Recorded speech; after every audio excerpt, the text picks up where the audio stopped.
Has a good cutback from him. He'll fire one, and that's going to go in.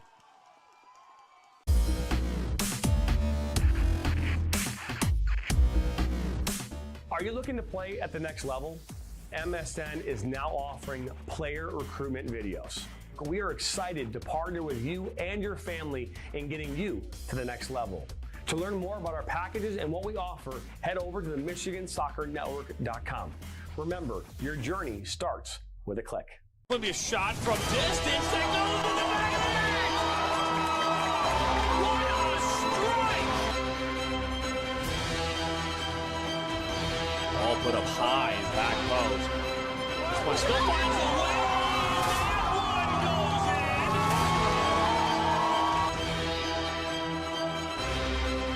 in. Steps up. And a save! And St. John's comes from the depths!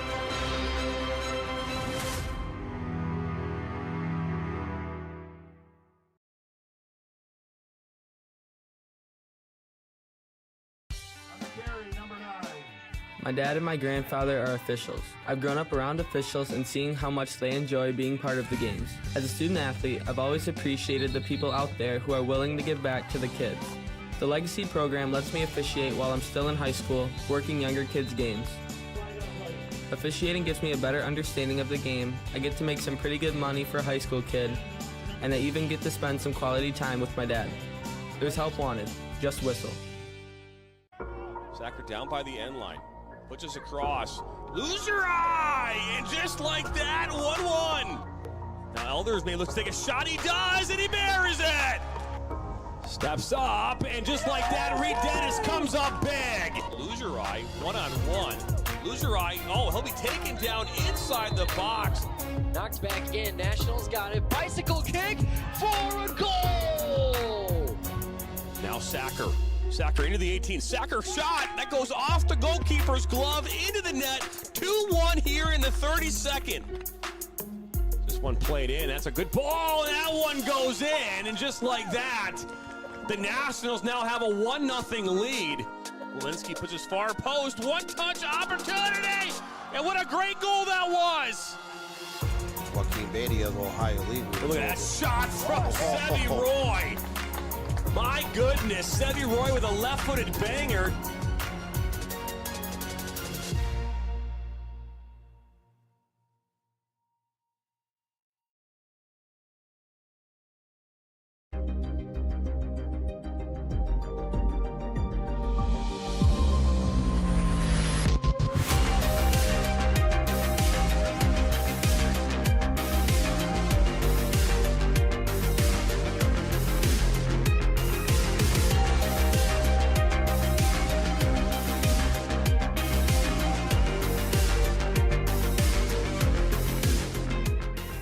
We are the MHSAA, a collection of 750 high schools and 750 middle schools, from Temperance to Copper Harbor, from New Buffalo to Alpena. Each year, more than 250,000 students play one of our 28 sports. More than 1.5 million fans attend our postseason games. There are 30,000 coaches and 8,000 officials, not to mention all of the volunteers. The MHSAA believes in the 4 S's. School sports should be safe and kept in the appropriate scope. We believe nothing beats great sportsmanship, and that scholarship in the classroom is more important than excellence on the field or court. Most of all, we believe school sports should be fun. So come out and join us at a game. Support your school, support your community, and come see what the excitement is all about. He'll cut it back on his left foot, and there goes in! Towards the 6, a one-time shot, and it's 2. Now one with Etheridge, what a save! One-time shot! My goodness! One finds his way to the back. Left-footed banger. He shoots it! It's in!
Voice of Michigan Student Athletes, the Student Advisory Council's role is to convey the message of how high school sports are supposed to be played.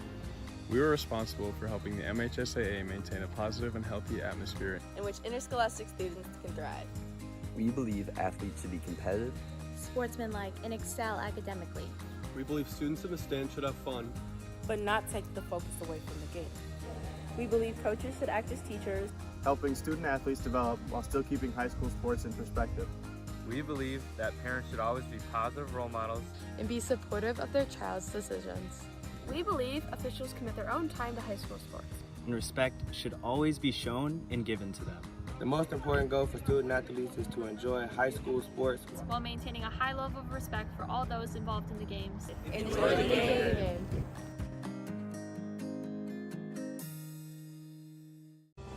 Are you looking to take your game to the next level? Did you know that MSN is now offering player recruitment videos? Our packages include a player profile where you show your preferred positions, the club, the league, or school that you play in, your current coach contact information, and more. The highlight videos could be self-submitted, 15 to 30 clips that will be put into a 3 to 7 minute long video. Video review of your Huddle, VO, or other platforms that you might have video on, as well as for an additional charge, MSN can come out and film games for you to create those clips. Our coach evaluation process, which is also an additional charge, where we have college coaches from various levels across the United States that will review your game film and provide feedback on how to improve that film, as well as also evaluating your play and what you can improve on. To learn more about our packages and what we offer, head over to the MichiganSoccerNetwork.com. Remember, your journey starts with a click.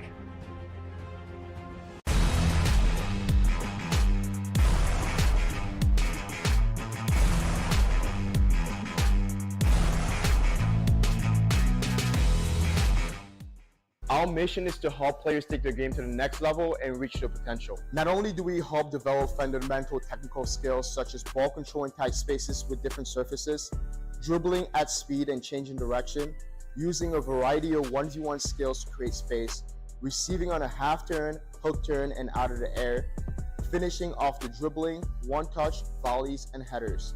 We help players get comfortable performing these skills at game speed, with pressure, and with both their dominant and non-dominant foot.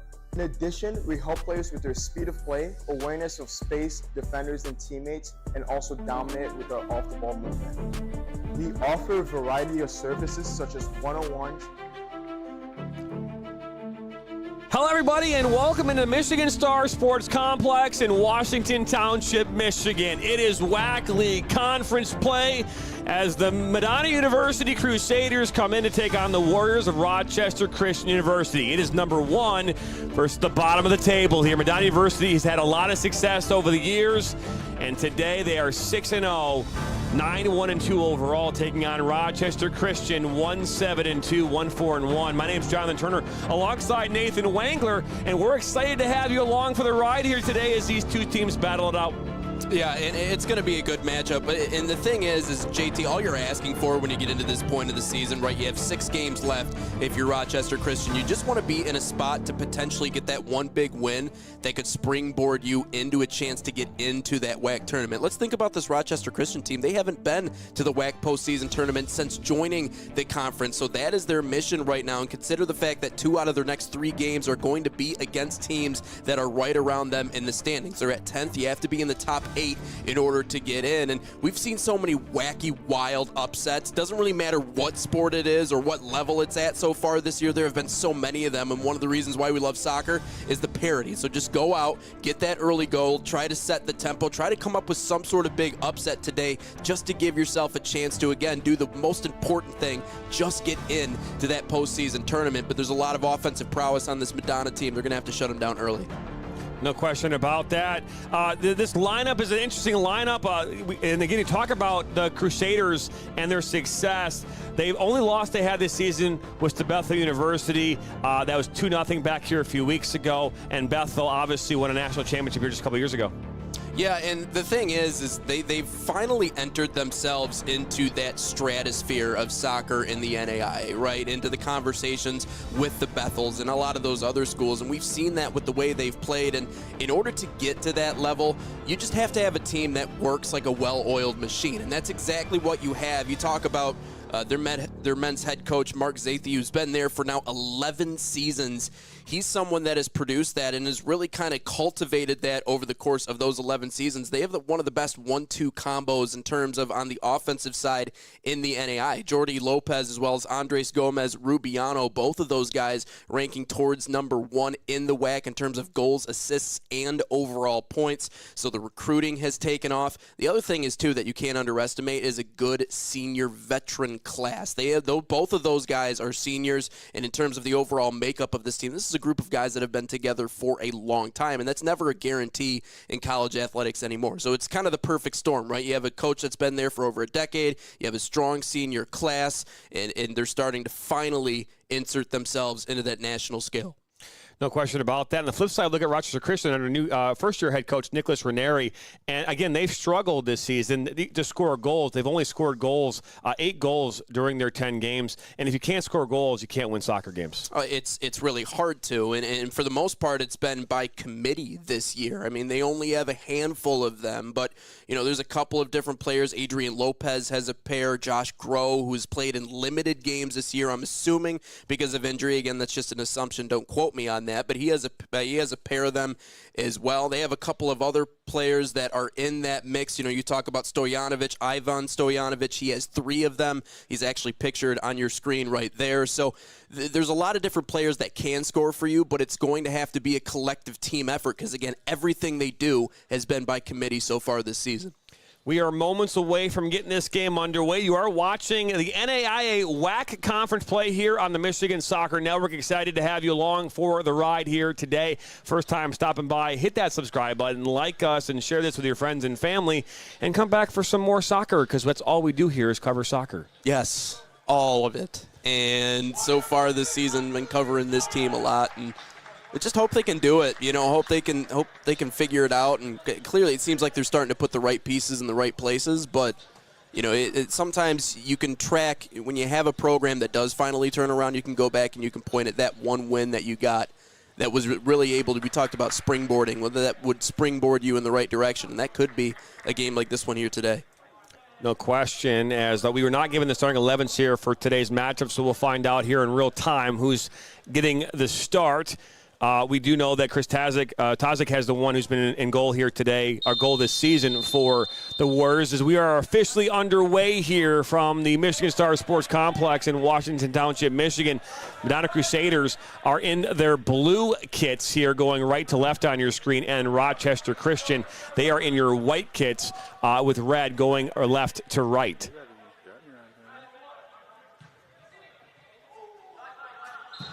Ball is a big boot there by Ren Suzuki. This one makes its way out. They're playing indoor here today at the Michigan Stars Sports Complex. It's a beautiful complex. We've had a chance to cover a number of games, both indoor and outdoor this season. And so actually this did not go out, but a free kick coming up here. This ball put into the 18. It's popped straight up in the air. I believe that actually hit the ceiling. And that's one of the unique aspects. And I was talking about that with Giovanni Moscheri, the last game I did with him, which was for Rochester Christian. It's one of those things that it's going to bring play to a close a couple of times here today, because we saw it, I think it was 3-4 separate times in that last game I did. That ball ended up hitting the ceiling. So, along the other ways that this can kind of affect play, one of the biggest ones being you're not exposed to the elements, so that's one of the biggest reasons why it kind of changes not just the way that you play, but the way the game flows in general. But we're going to see that a couple of times here today. So the Warriors with the ball, push it out wide. One right back by the Crusaders. It's Gomez looking to go up on that far side, and it's knocked out.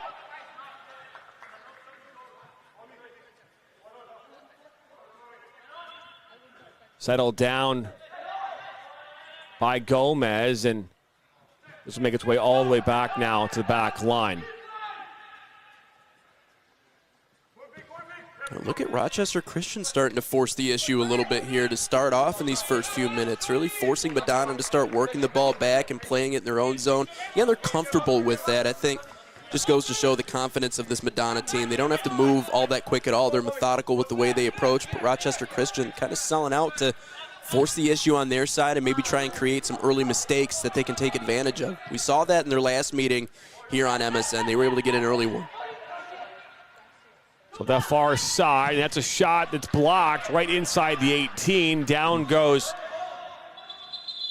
Adovich. I believe that's number 16. It is. That's Nemanai Adovich from Belgrade, Serbia, the sophomore, taking a spill inside the 18. That shot was from number 9, Jordy Lopez. And there's a look at Jordy Lopez and that speed up front, right? Perfect ball onto that right foot. It was a really good angle to take a shot on. You have to give credit to Adamovic. I realize a little bit of pain right now on that one. Got, I believe, what looked like that foot right to the side of his leg as he was bearing back down on goal to make that defensive stop, but got the deflection. And again, that's going to be a big aspect of Rochester Christian's game here today. If they want a chance, you have to weather that early offensive storm. Let those guys run around for long enough to where they kind of peter out and then try to filter some fresh bodies in to win it here late. But that was a good job on the defensive side that time to hold firm along that back line, because you never know. If he's able to get that ball off cleanly with the kind of season Jordy Lopez has been having, no guarantee he doesn't put that one in top shelf, and they're already leading 1-0 here with just 2:43 into this first half. The clock does come to a stop on injuries in college soccer. I want to remind everybody, high school playoffs start around the state here in Michigan. They kick off here tonight as pre-districts begin. So there are a number of teams that had first-round byes that are actually going to have regular season matchups here tonight. But for those teams that are looking to get past that pre-district round, they are battling tonight all across the state for a chance to play in district semifinals here next week starting Monday. So a very important time period in high school soccer for these kids. Yeah, and it's madness, too. And I think it's interesting because soccer is one of those sports where, everybody makes the postseason in one way or another. It doesn't matter how you do in the regular season. So it kind of creates this mayhem, especially starting off where, you see certain teams get out of pre-districts that you didn't expect to. And not only that, but it's funny, Dan was talking about on the ranking show, the most recent one, he actually made a point about all the upsets that we may see here in the first week of the districts when that comes up next week. And the truth is that you are going to see a lot of that because, again, certain teams are still in that position, and you might be better throughout the course of an entire season, but when it comes down to just one game, that makes all the difference in the world. You get hot for 80 minutes, it could change everything. That it could, as we're back underway here in Washington Township. Torres just can't keep it on the pitch. There'll be a throw-in coming up here for the Warriors.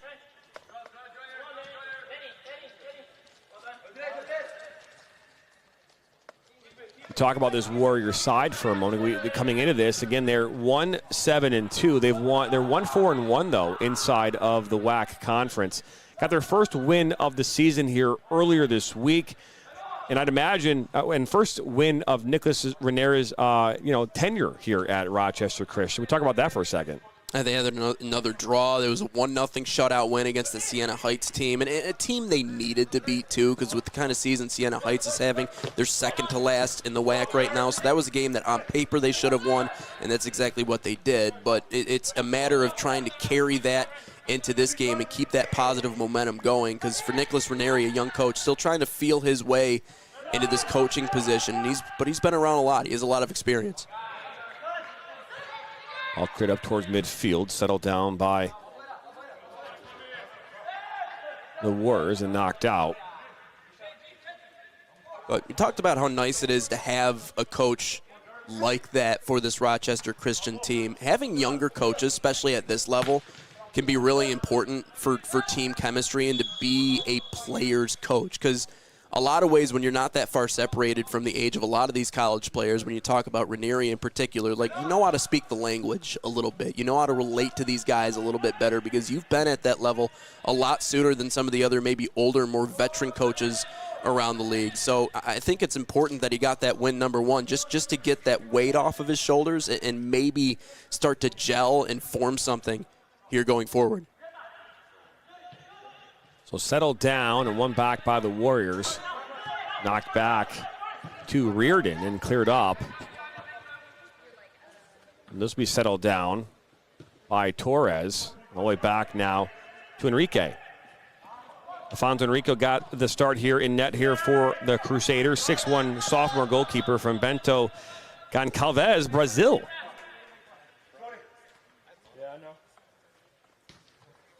Went to a school named Doma Isabel. Back in Brazil. Fun fact, my wife's from Brazil. Did you know that? It is fun. No, I didn't know that. Grew up in Sao Paulo, Brazil. So whenever I see a Brazilian on the roster, I ask her if she knows who they are, and does not. Are you bilingual, JT? I am not. No. I know enough to be dangerous, and to get your way around. Well, I've made this joke with my wife a bunch. I'm like, I choose not to know Portuguese because I feel like the moment I learn it, I'm going to realize what they've been talking about me for the last 15 years. Yeah. all the things being said behind the scenes. Because every once in a while in her household, because they speak very fluent Portuguese inside her home, I'll hear my name out of nowhere. I'm like, okay.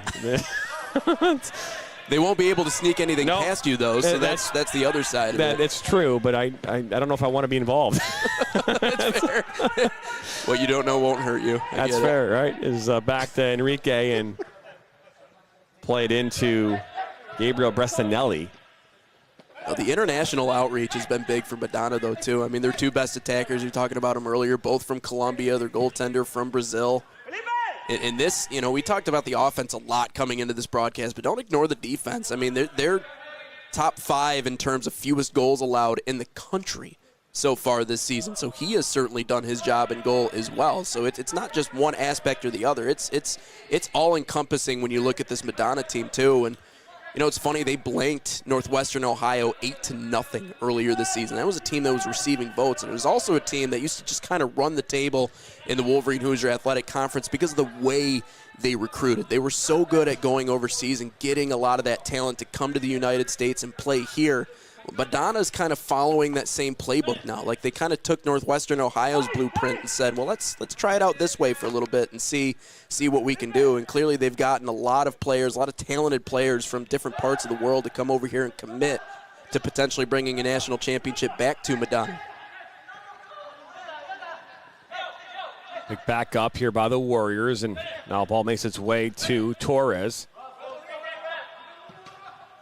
He was looking for teammate in Corey Matthews from Montego Bay, Jamaica. Corey actually played at Schoolcraft College here last season. Settled down by Suzuki. Played inside.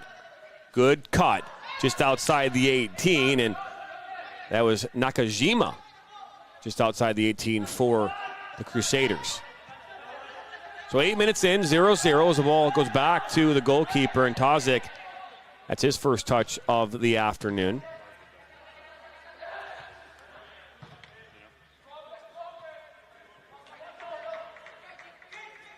Now all the way back to Enrique.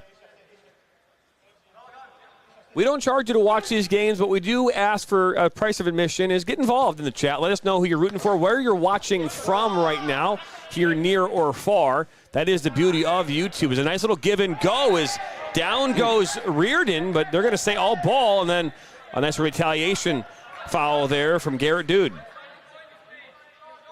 Daoud. Yeah, that was a retaliation, right? They never see the action. They always see the reaction. And that was clearly, from our camera angle there, that looked like a tough tackle on the other side. I thought it was a proper one that time by Matthews. Came in and got at least enough of the ball on that one, but just shows that defensive ability by Madonna to shut things down on the other side. But tough, or rather check that, Juan David Bautista.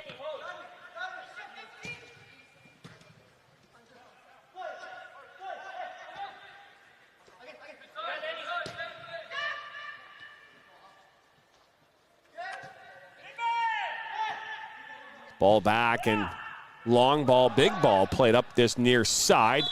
Went to Torres, but the flag will go up here for offside.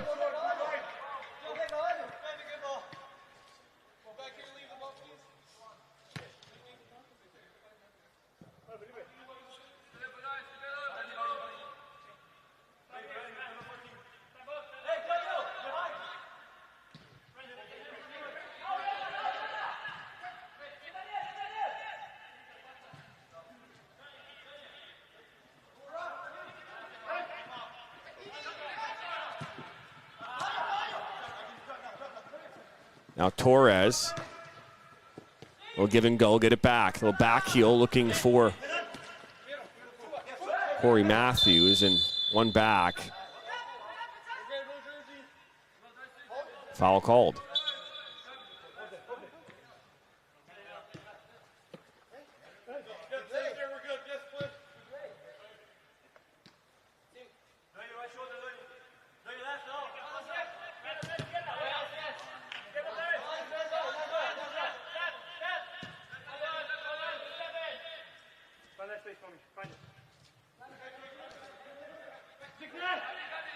Ball rotates all the way that far side. Like another big ball looking to go over the top, and a battle just outside the 18. And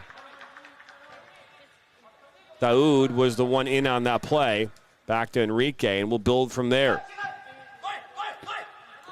Bressanelli looking into Matthews, and now this ball played back by Dokic. And Bressanelli, good speed on that defensive end, not allowing anybody to peek through. And now look at this interception. Numbers for Madonna. Now this is Daniel Watkins, and that shot right at Tozic. He'll come up with a save. Daniel Watkins called his name a bunch of times last year. Went to Troy Athens High School, 2 years ago, sorry. Troy Athens High School in Troy, Michigan. His alma mater won the Division I state championship last year for high school soccer. That's the one thing we talk about a lot, too, on this level is a lot of the talent you're going to get, especially in the NAIA, comes from your immediate community. And, you know, it's funny, you look at some of these high schools up and down these lists, a lot of them we've covered out here on MSN, obviously with our coverage of, you know, high school in the state of Michigan, but De La Salle Collegiate, you know, Edsel Ford, you know, a lot of the local Detroit-based schools. So that's something Madonna's been able to capitalize on. We talked about international recruiting already, but sure, Rochester Christian will get better as the season goes along, but you got to realize, like, a lot of your talent base might just be right here in the Metro Detroit area. Ball slotted inside the 18. A good idea there from Torres, but just too much pace, and picked up by Tozic. Almost given away. Don't want to give it away in your defensive third. They do. Ball one back, pushed out wide. Little back heel and a shot, and that one goes far post and just wide. Shot coming in from Nakajima. I believe the back heel was from Jory Lopez as well. But you can't give it away, especially if you're a team that's struggling to score. Right now, the identity of this team is they can't score goals as much as they would like to. So what you have to do is win games by playing solid defense. I want to look at why Jordy Lopez right now is third in assists in the conference. That was icy. Off the back heel, left it perfectly where it needed to be for Nakajima. Couldn't quite finish it off, but you know, Jordy Lopez in general, especially when it just comes to a volume standpoint, he's just made a home in front of nets in the NAI and in the WHAC conference in particular. I mean, that wasn't a shot that time, but in terms of overall shots, he has 64. The next leading guy is Ricardo Rittenberger over at Aquinas College, who has 29, or rather 30-something. He has 29 more than him. So, Jordy Lopez just so good at handling the ball in those tight spots, and that was almost a perfect assist. Ball cleared up with command by Chris Tozic from junior goalkeeper from Sterling Heights, Michigan. Now ball looking for Corey Matthews. Ball poked away. Good work there by Dokic to knock that out for a corner. First one of the match coming up. That would have been, I would imagine, a goal-saving poke away by Dokic. Very quickly, to your point a little bit earlier about turning the ball over in precious spots, everything has to go right in order for you to win a game that should be as lopsided as it says on paper. Like everything, including ball movement. That's the most important one. I believe this is Lopez taking this corner. Ball is played in towards that near post, and it's headed away. So good work. Something we talk about a lot. When you start talking about mid-majors, you start talking about NAIA, right? When you start going into these types of games where maybe you're playing against an opponent who is, again, look at maybe the different level, right? Division 2, 3, Division 1.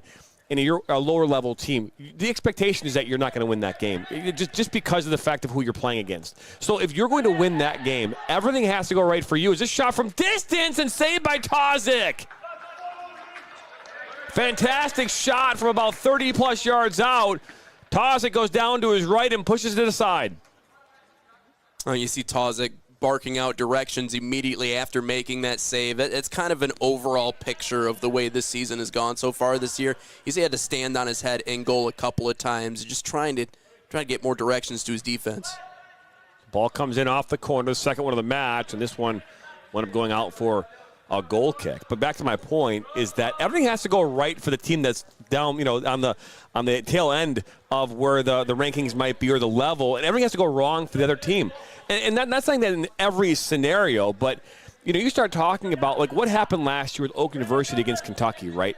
Oak University had a lights-out game, played phenomenal basketball. On the flip side, what did Kentucky do? They did not play well. Right. They did not meet that same standard, and as a result, Oakland capitalized on it. Well, and it's also a matter of capitalizing on the pressure that the team who's favored feels. You talk about upsets. I actually have one in the soccer world. Go ahead. Staud but went down there, actually went down and misplayed that ball. It's actually Davenport women's soccer that just recently, this last Sunday, played Grand Valley State, who's number 2 in the country, hadn't beat them. I think they were outscored in the first 7 games against them, like 35-0. Something crazy along those lines. But I even mentioned it on that broadcast. I talked about all the pressure is off if you're the team that's not favored. No questions. Ball into the 18, slotted towards Lopez, and didn't make its target.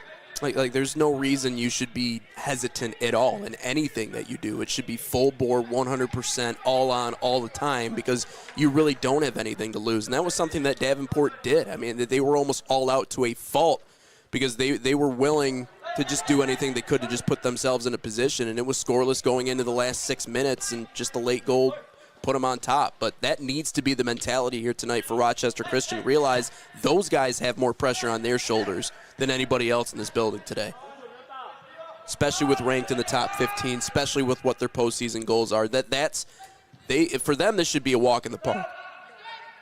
So ball up on that far side, down by the end line, looking to slide it across towards the back post. Daoud was there, but defensively, believe that was Brassanelli that played that ball, and now here comes the Crusaders. 18 minutes in, it's 0-0. So far in this one, the Crusaders have 5 shots, 2 of which on goal. Toss has come up big a couple times. Now here comes Corey Matthews with a shot towards that near post off the woodwork. A glorious opportunity here in the 18th minute. Matthews gets it past Tozic, and it hits off the near post. My goodness. There's a reason why we call it the goalie's best friend. Tozic did everything he could just to get a piece of that one, and luckily it's the post that keeps it out. Man, poor kid has been under fire 24/7 all year this year, but just doing enough to keep this one a scoreless tie. You also have to have lucky breaks, too, at the same exact time. Kind of what we were talking about winning games like this. Yeah, you have to be great. They have to play off, but you have to get a couple of lucky breaks here or there, and let's hope that one helps them out. Maybe they can flip it and get one of their own. Yeah, no question about that. Corey Matthews got a great ball, and he got past Tozic and just the angle, and it had Corey Matthews made the decision, if he could, to turn that ball to his right foot, that would have given him a much more goal to work with. Trying to go to the right of Tozic, but ultimately forced to go to the left. That's good goalkeeping to make him go that way, and ultimately even better save by the goalpost. As you said, the goalkeeper's best friend.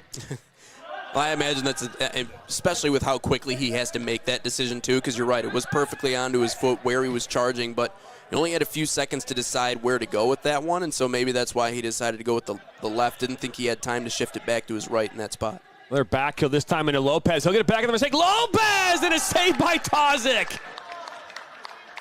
Unbelievable save by Tozic. Lopez, point blank. I think he got it with his left hand.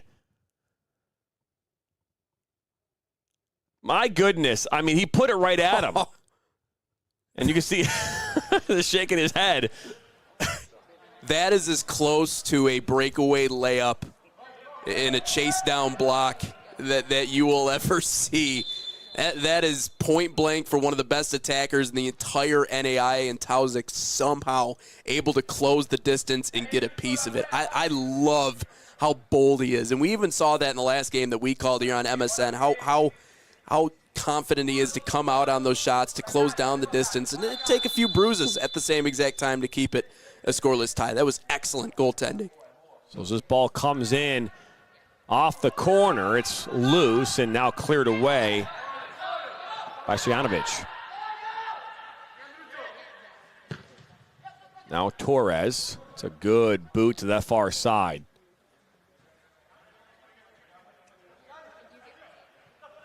Lopez. So it's actually Gomez, apologize. Aoud.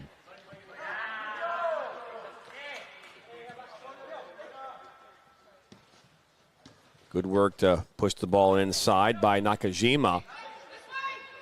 One back by Junkai and the Warriors. Looking to find a way to create some consistent attack. They've been under pressure this entire first half. Really haven't found a way to get things moving in the attacking third.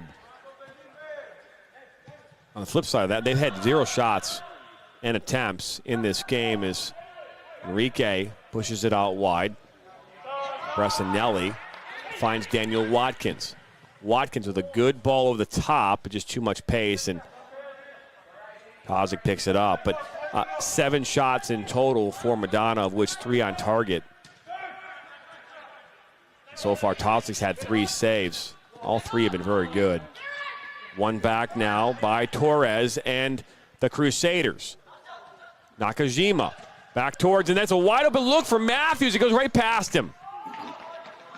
It's good work there by Torres. He was there, received the ball from Nakajima, but Matthews was not there on the end of it.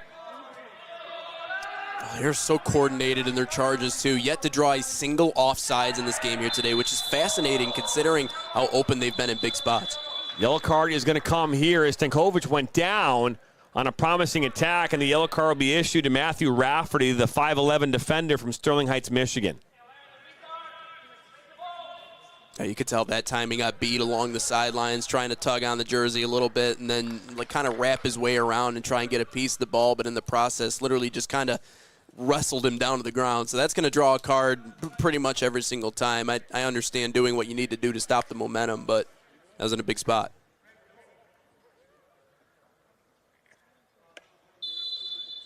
Kinzevich will take this free kick. He'll put it towards that back post. Ayoud will try to bring it back across, and offside flag goes up.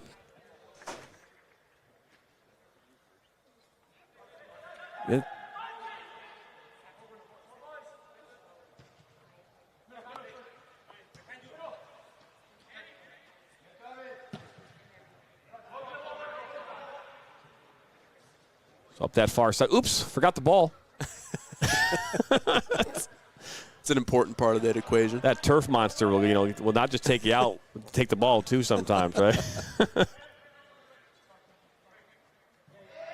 That's a good shirt pull right there. You imagine that might be a yellow card, but Corey Matthews is now, who started off on this near side, is now on the far side, and referee will in fact stop the clock, and the card will be issued. That was issued to Luka Kinzevich. Yellow card coming in the 24th minute, so. And a free kick coming up here for the Crusaders.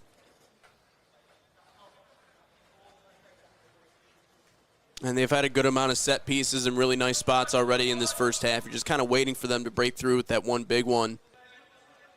Again, forcing all sorts of issues. Tozic is doing everything he can, like a lot of these games, to keep him in it. Gomez will put this one back in. Actually hits off of the head of Stojakovic. Nice little back heel, and now here come the Warriors.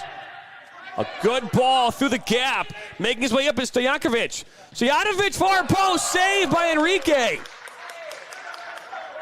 So an unbelievable save and shot coming off the foot there of Ivan Stojanovic. Just can't get it past the Brazilian goalkeeper.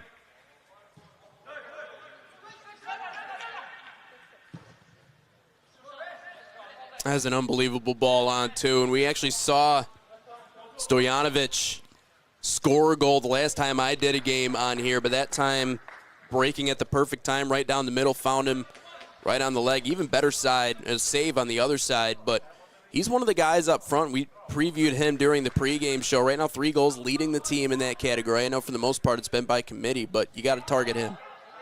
Nakajima into the 18. That's good defensive work through traffic by the Warriors to clear it up.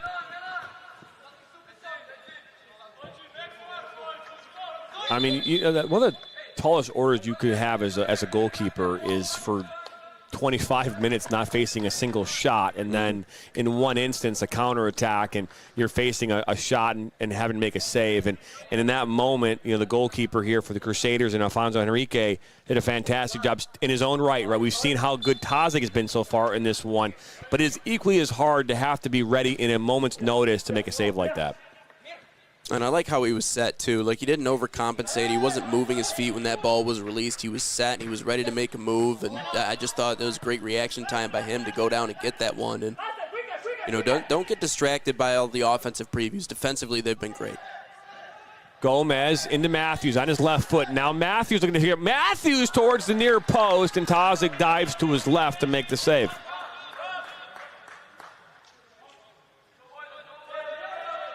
You saw Nakajima, a little bit of an eye roll and a head tilt towards the middle. He thought he had a one-time opportunity that Matthews missed. And up that far side. Ball pushed inside. There's a shot and a save by Enrique.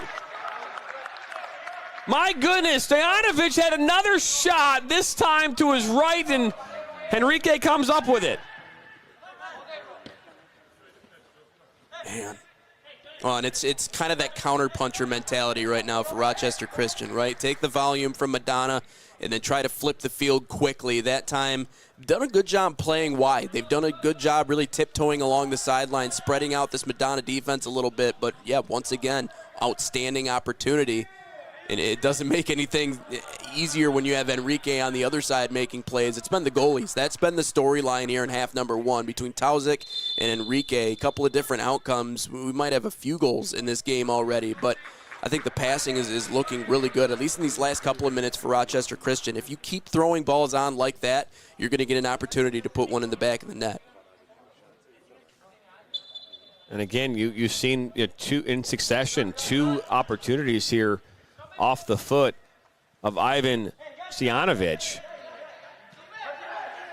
One with his right foot that was forced a foot save from Henrique, and then a left-footed shot that was low that forced Henrique to his right. And not only did he make the save, but held on. And equally as difficult when you're talking about how close Stojanovic was even there inside the 18. A free kick coming up here for Suzuki here and the Crusaders. That was Rafferty, and the ball go back towards Felipe Archibald, another Brazilian from this time from Sao Paulo, Brazil. I will ask my wife if she knows who that is. Felipe Archibald. Do you? Do you? Not related. Okay, all right.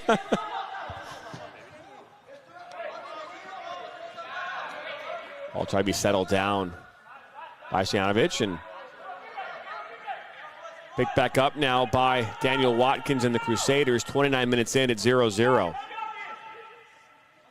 A good battle here on this Wednesday afternoon, midweek matchup.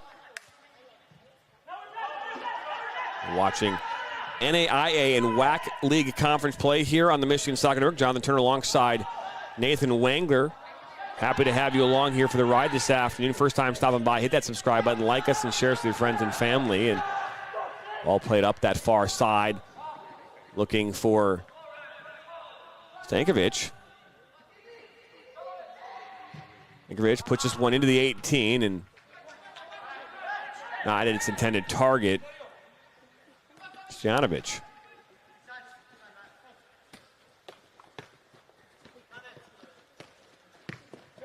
Good ball by Gomez. Jima now. Watkins up that far side. Rafferty.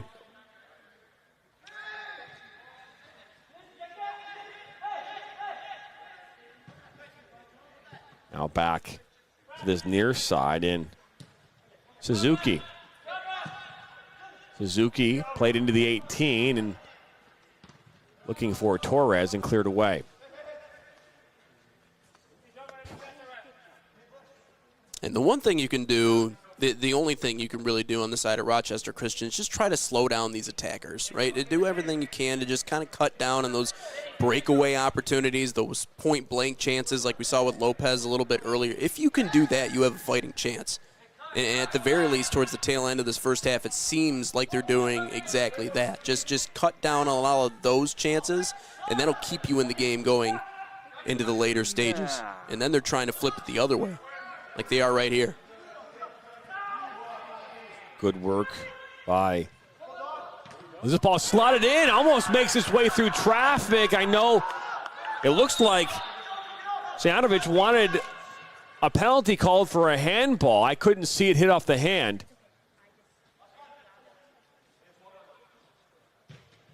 Yeah, Sean Reardon was also calling for that one. He was the one that tried to direct that one in front of net.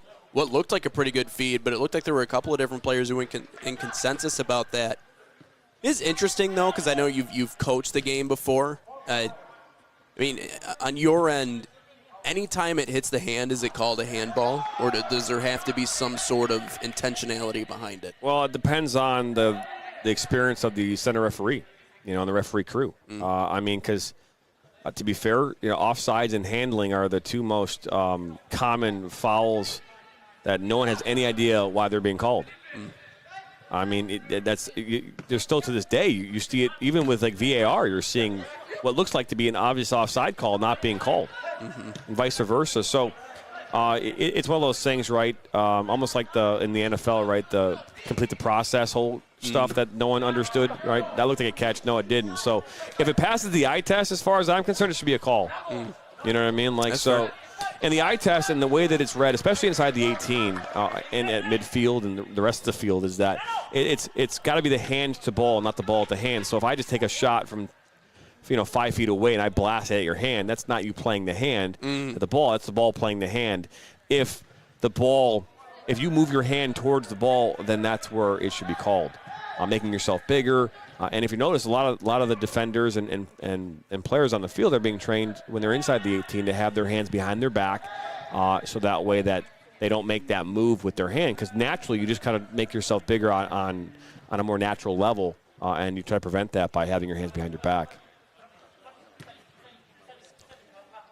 But, you're talking about at the coaching at the high school level, you get a varying degree of experience, and it's a mess. As this ball is put across towards that back post. And that's misplayed inside the 18. Ball left foot, and that's shot wide. Believe that was Rashawn Harami, number 16. I'm not sure if we saw a substitution or not. I do show him on the field. So, yes, that was Harami. And Ren Suzuki keeps losing his mind for Madonna. He's standing atop the box waiting for an opportunity, some sort of assist to set him up for a one-time opportunity. He's just simply not getting it. It's a couple of times down there. Now Watkins puts it up top, looking for Lopez, and goes just wide.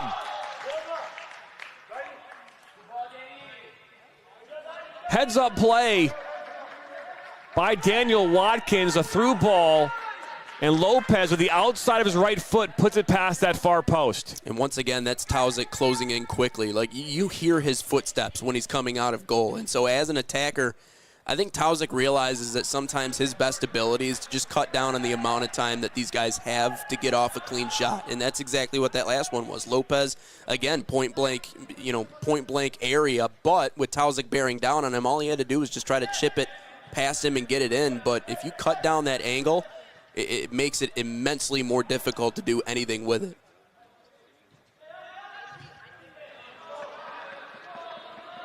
Ball goes out wide on that far side.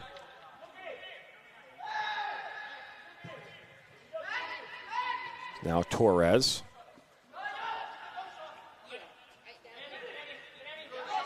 Almost loses the ball. Play it back.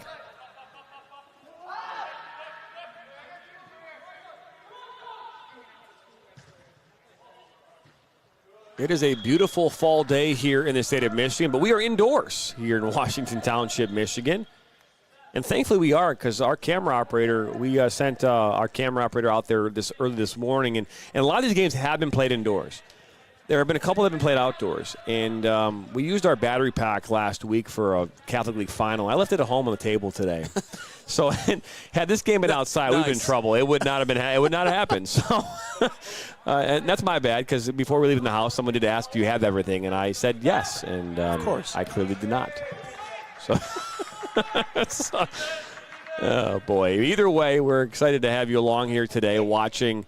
Wherever you're watching, current poll right now on YouTube. So tell us who you think is going to win this game. Let us know where you're watching this game. Obviously, you got two teams here, both from Michigan. Livonia is where Madonna is from, and Rochester Hills is where Rochester Christian is from. But we are playing in Washington Township.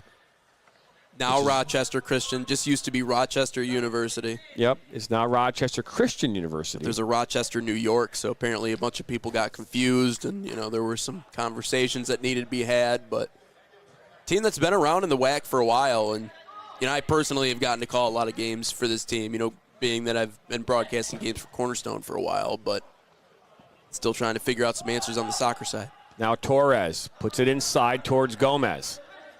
Gomez. That was Watkins, and now out wide. One right back. Now Suzuki. Good turn from Suzuki. He's got Torres out here on this near side. He finds him. Torres on his left foot towards that back post, and it's headed up and over. So Joey Lopez gets his head on it. Just can't get over it.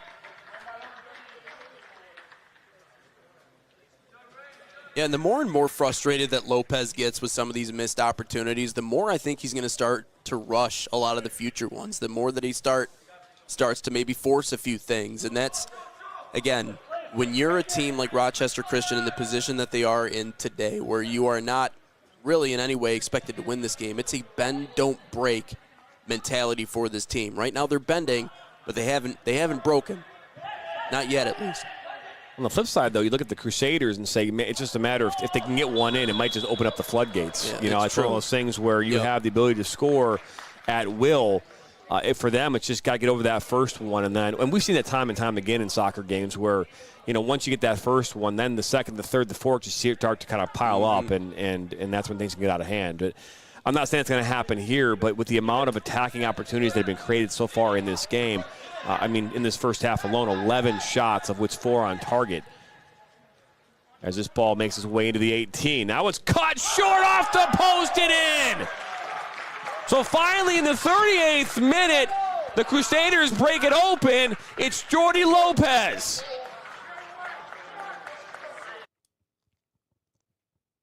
Through traffic, you had 2 defenders on. Just turns and shoots. Nothing Tozic could do about that at all. That's Joey Lopez's 9th goal of the season. Scored here in the 38th minute. Yeah, and you're right. Not much you can do on the other side for Rochester Christian. Had a couple of defenders that tried to collapse on him. Again, they just trusted him with that feed up ahead. But, one-on-one, you can't really do much against Lopez. You need 2-3 different defenders pretty much keeping track on him at all times, and the reality is they needed to shut off that valve in order to have a chance here today. And you talked about, JT, let's hope that one goal isn't just a sign for what the rest of this game could be, but it very well could be. Just needed that one to start getting that offensive momentum flowing the way that they wanted it to. So it's Gomez into Suzuki, looking to get another one here before the half, looking back to Lopez on his left foot. Lopez will stop there because he was in an offside position. And I believe our first of this first half on the side of Madonna. But also, just look at Lopez. Sorry, 5th. I guess I haven't been paying attention. He passes the eye test. He's a head taller than anybody else out there. So physically speaking, I don't know if he went through a growth spurt. I don't know if he was always that big, but just looks like a man amongst boys.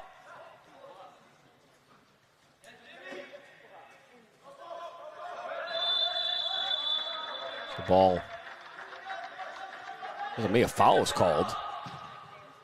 So a free kick for the Warriors and settle down and pass back to Henrique, who's only seen 3 shots in this one, made 2 big saves, though. I mean, this, you talk about opportunistic and taking advantage of your opportunities. You've got Madonna, who's had 12 shots. They've got 5 of which have hit on target, 1 in the back of the net. Rochester had, up until a few moments ago, had only had, 2 shots, of which were both on target, but huge saves by Henrique. Had those gone in, we're talking about a 1-0, 2-0 game, and that changes the whole dynamic and complexity of this game. Is now Nakajima look to slot this in towards Torres, and that's good interception inside the 18 by the Warriors. But just you look at that, because again, up until that point when they got that first shot, when Henrique made that foot save, they had, at that point, I think they had 8 shots, of which 3 out were on target for the Crusaders. You put one in there, again, that changes everything. Right. So it's Nakajima down by the end line, looking to put this top of the 18 and hit off the inside leg, I believe, of Watkins. And that's what's so exhausting about playing this Madonna team too, is like it's all by volume. Like they just hit you with so many different little jabs here or there that eventually get to you. It's the death by 1,000 cuts model. I mean, they're first in the WHAC in terms of overall shots by a mile, by a country mile. And so that's what's hardest about playing this team. It's sometimes it's a battle of endurance when you're playing this squad more than anything else. So Nakajima with a good overlapping run from Torres. He's all alone inside the 18. Torres now, good save by Tazik.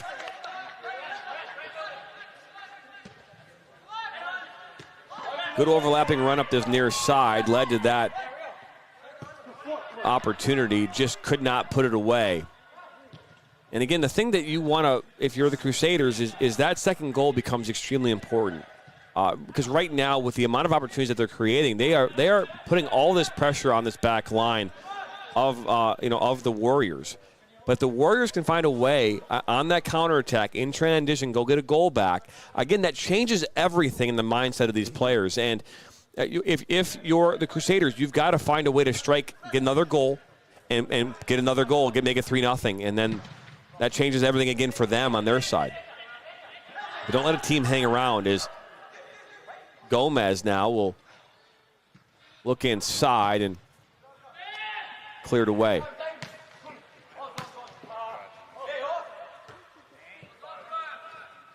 .42nd minute. It's 1-0 here. A 38th minute goal by Jordi Lopez. His 9th of the season. All the difference in this one.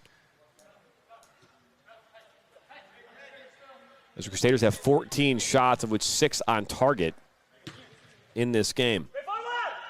Each team has a yellow card. One back now by the Warriors. Junkai was the one taking that ball up that far side. It was dispossessed and out for a throw-in.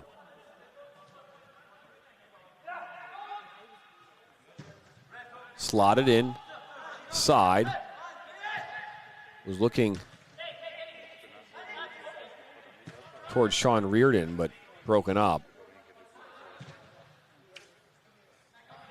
This is something, too, when you think about it from the standpoint of the Warriors is creativity, right?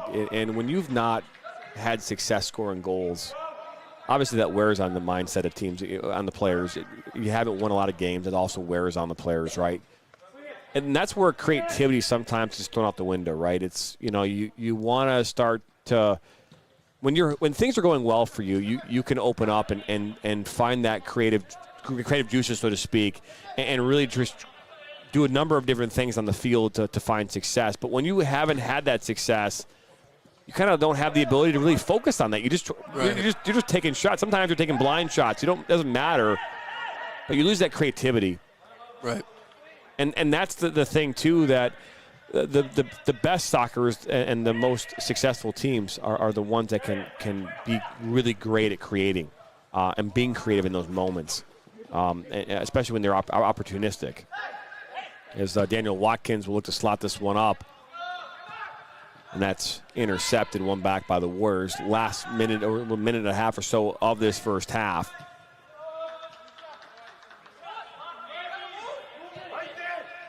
Appreciate all of you watching right now on YouTube.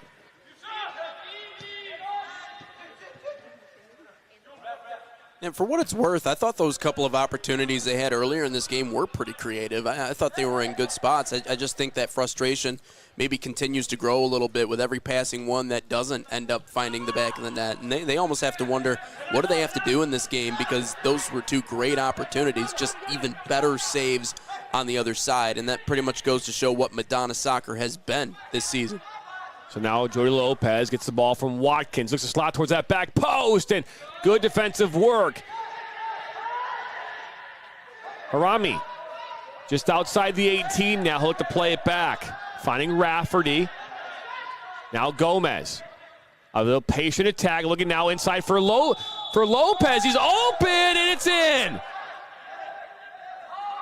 But there was a whistle for offsides, so that goal will be called back, and that is the goalkeeper's second best friend, offsides. The two best friends that anyone could have. Any part of the woodwork and offside. And the ref. I don't know. I don't think the ref ever fall into that category.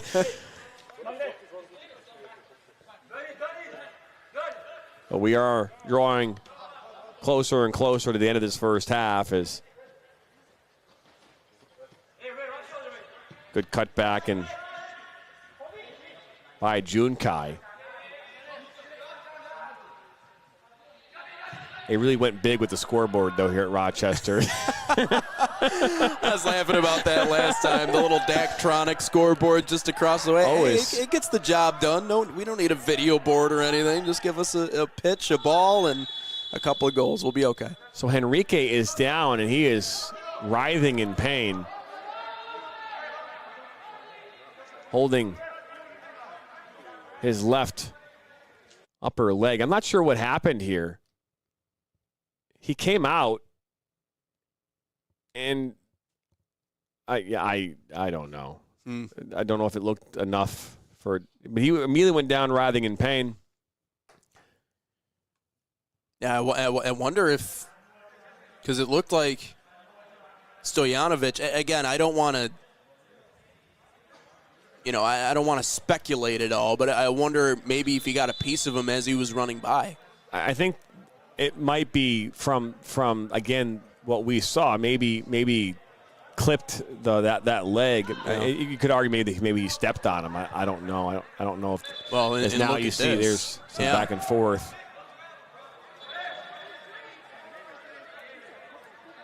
Yeah, so that's my guess. I mean, at least from watching that replay, and they were able to slow it down a little bit. That it just seemed all too random. We'll get another look at it here.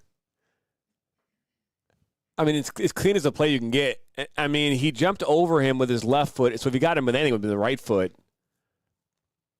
I mean, the referee had an angle on it. I don't know if they're, and again, he's got there's 4 referees here or not. There's at least 3.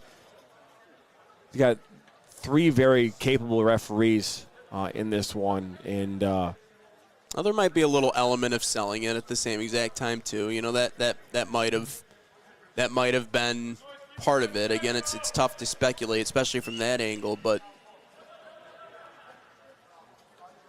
the hand waving and the gesturing continues on both sides. So it's the one thing we talk about a lot, and it got a lot of attention here a number of years ago in the World Cup when you saw players that were, obviously not saying faking injuries, but definitely exaggerating contact, and it got a lot of conversation. Right?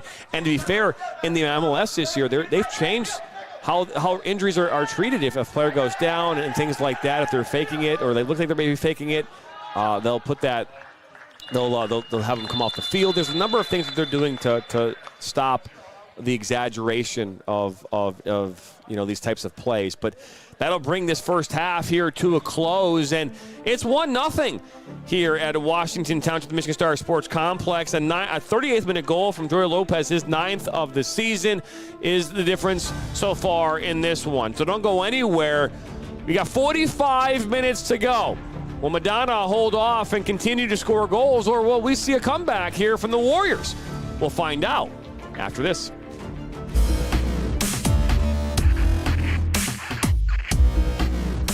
Are you looking to play at the next level? MSN is now offering player recruitment videos. We are excited to partner with you and your family in getting you to the next level. To learn more about our packages and what we offer, head over to the MichiganSoccerNetwork.com. Remember, your journey starts with a click. I'm a husband. I'm a father. I'm a sister. I'm a son. I'm a brother. I'm a daughter. I'm a sister. I'm a referee. I'm a referee. I am a referee. I'm a referee.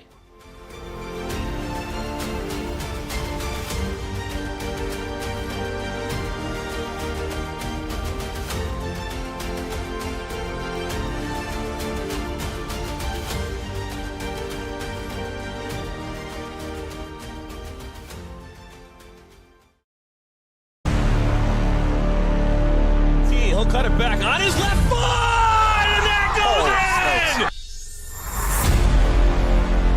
Towards the 6, a one-time shot, and it's 2. Now one with Everett! What a save! One-time shot! My goodness! One finds his way to the back. Left-footed banger. He shoots it! It's in!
What rhymes with great?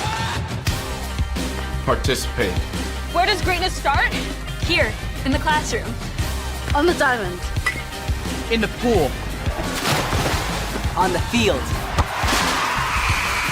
Where will your greatness take you? To better grades. To more friends. Yeah! Be great. Participate!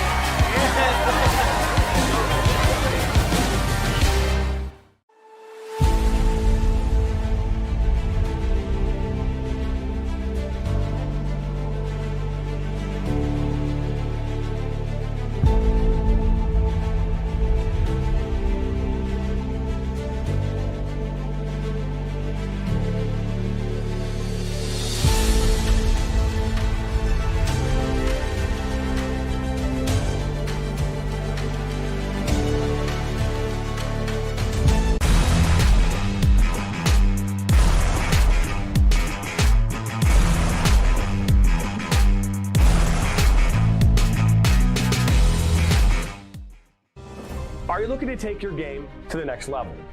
Did you know that MSN is now offering player recruitment videos? Our packages include a player profile where you show your preferred positions, the club, the league, or school that you play in, your current coach contact information, and more. The highlight videos could be self-submitted, 15 to 30 clips that will be put into a 3 to 7 minute long video. Video review of your Huddle, VO, or other platforms that you might have video on, as well as for an additional charge, MSN can come out and film games for you to create those clips.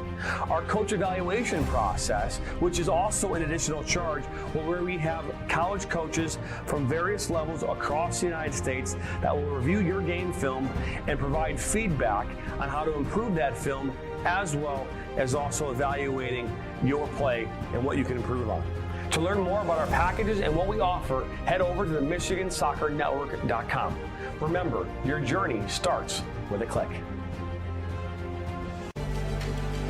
The following is a presentation of the Michigan Soccer Network.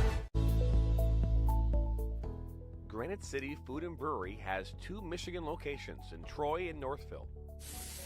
Serves made-from-scratch food, brews in-house beer, and even has brunch every Sunday from 9 a.m. to 2 p.m. To learn more about their daily specials or to book a private party, visit gcfb.com. Make sure you head over to Granite City in Northville at the corner of 7 Mile and Haggerty, or the Troy location at 16 Mile and I-75. He'll cut it back on his left foot, and that goes in! Towards the 6, a one-time shot, and it's 2. Now one with Etheridge, what a save! One-time shot! My goodness! One finds his way to the back. Talks about a left-footed banger. He shoots it! It's in!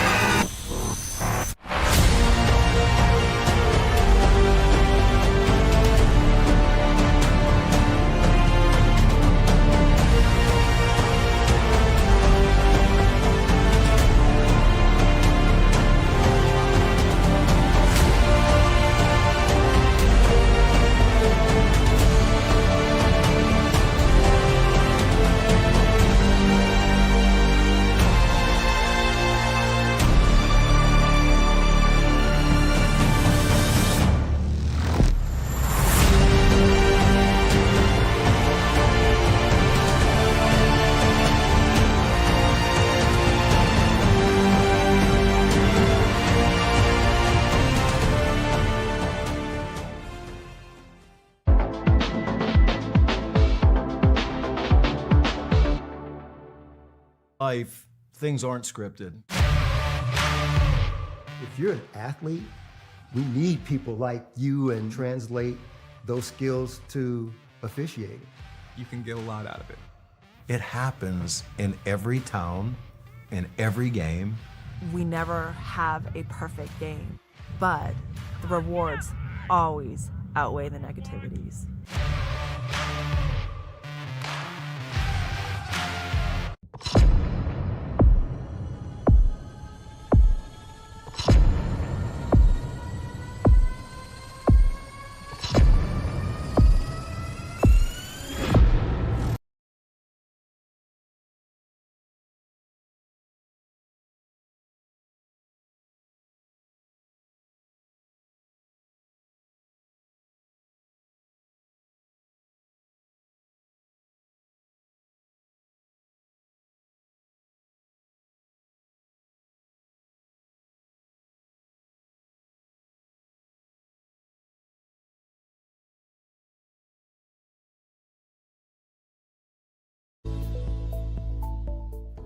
Granite City Food and Brewery has 2 Michigan locations in Troy and Northville. Serves made-from-scratch food, brews in-house beer, and even has brunch every Sunday from 9 a.m. to 2 p.m. To learn more about their daily specials or to book a private party, visit gcfb.com. Make sure you head over to Granite City in Northville at the corner of 7 Mile and Haggerty, or the Troy location at 16 Mile and I-75. He'll cut it back on his left foot, and that goes in!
life, things aren't scripted.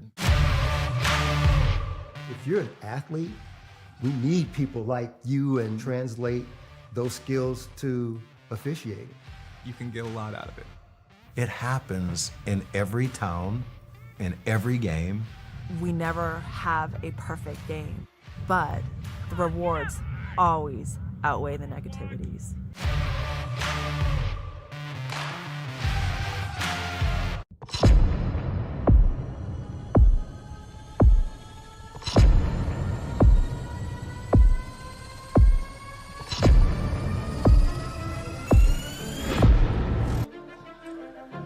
Welcome back here into Michigan Star Sports Complex in Washington Township, Michigan. Jonathan Turner alongside Mr. Nathan Wengler, and we're excited to have you along here for the ride today. 1-0 at the half, a 38th minute goal from the team leading goal scorer, and Jordy Lopez, his 9th of the year for the Crusaders. And I mean, if you look statistically at this first half, it was all Crusaders. 14 shots in total, 6 on goal.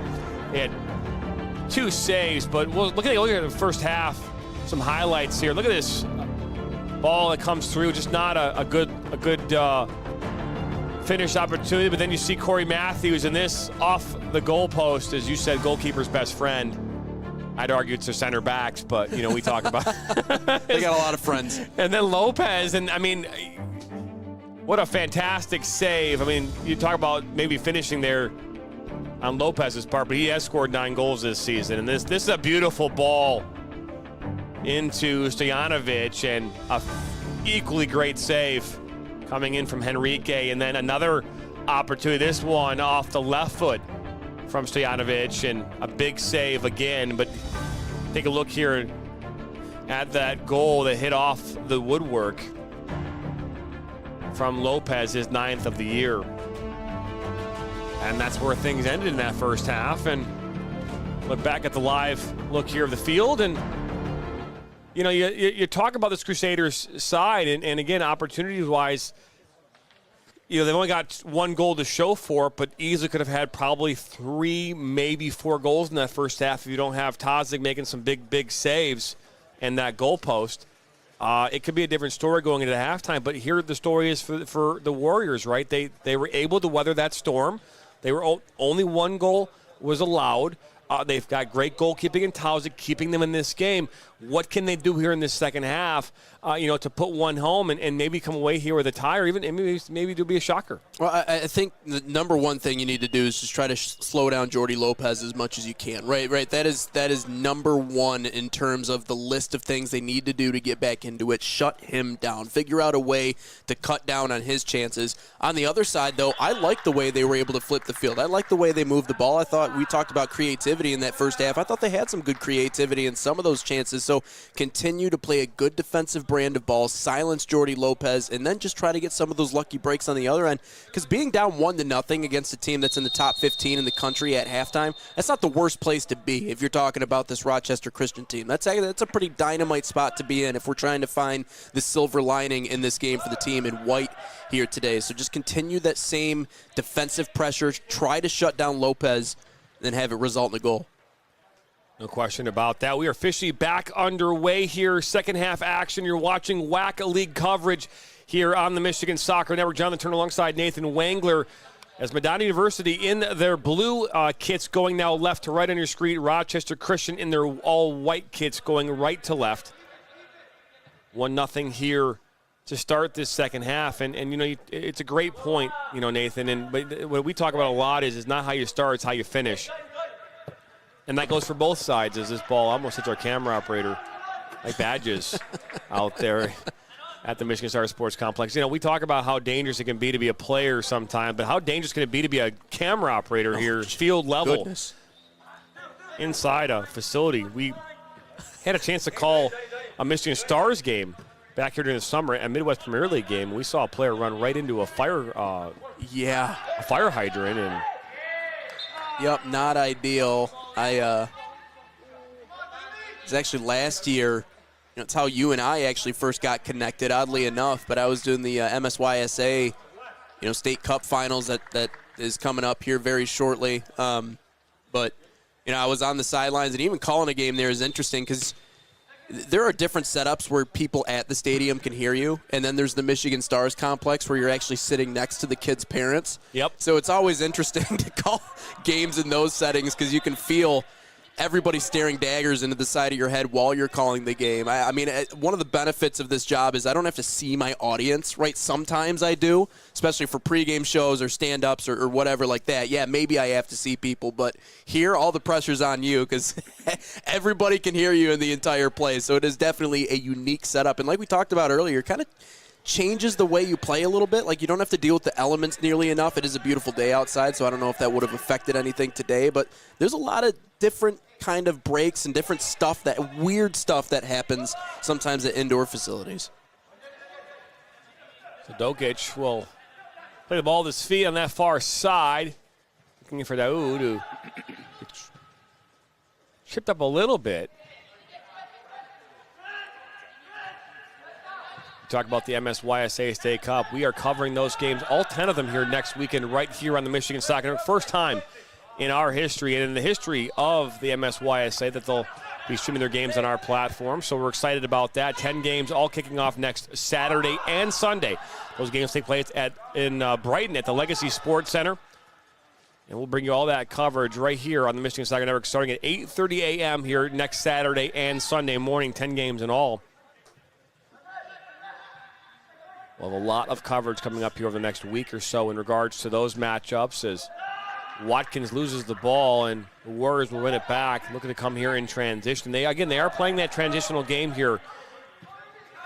And we've seen much of that throughout the season for them. Again, that's a byproduct of not scoring a ton of goals, right? If you're going to be playing transitional soccer, you're not looking to build. You're looking to take the ball away from the other team and then try to go back at them as quickly as you possibly can.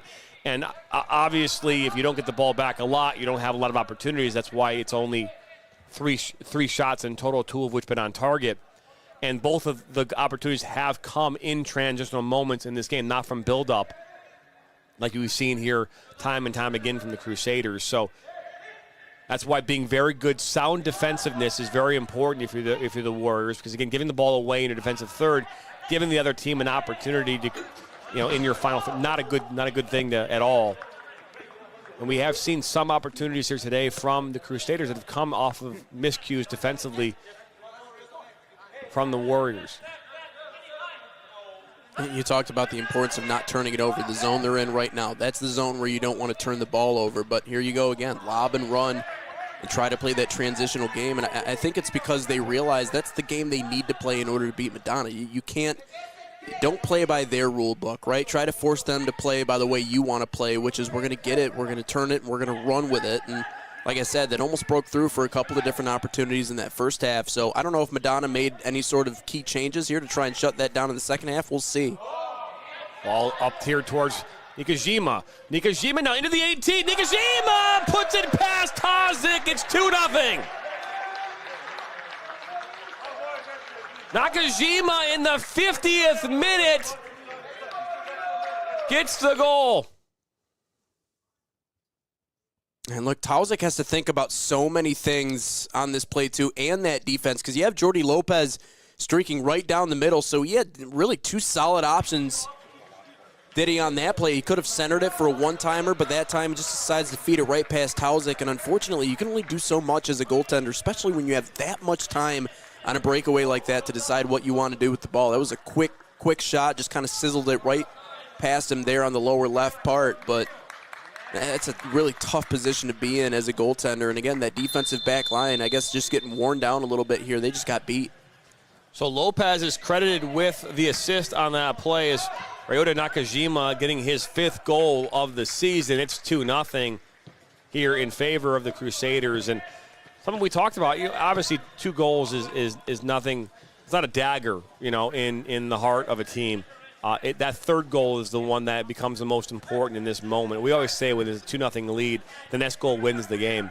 And it can be very true because that next goal can either put it away or put it home for the team that's currently winning. And almost an opportunity there coming in from Nakajima across the 18 for the Crusaders, but won back by the Warriors. And a good hold up this near side. Not sure why we didn't see a foul called at all. That was not only a foul, but also maybe deemed of a yellow card. He was hanging on for dear life. Letting him play a little bit.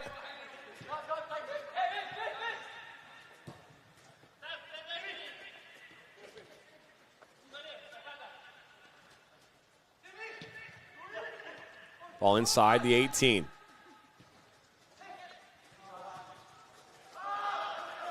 Picked up here now by Brassinelli up that far side. And Corey Matthews, no relation to Boy Meets World Corey Matthews, and play the ball up top. I remember saying that last year. He again played for Schoolcraft and said his name a bunch of times, and it's hard not to want to compare that because I don't know a lot of Corey Matthews, but this Corey Matthews is from Montego Bay, Jamaica.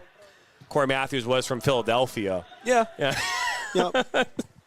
Not quite the same. Nope.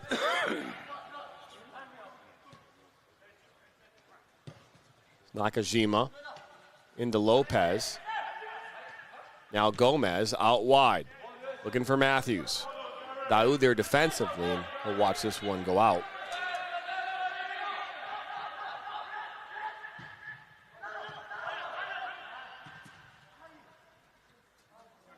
Ball loose inside the 18.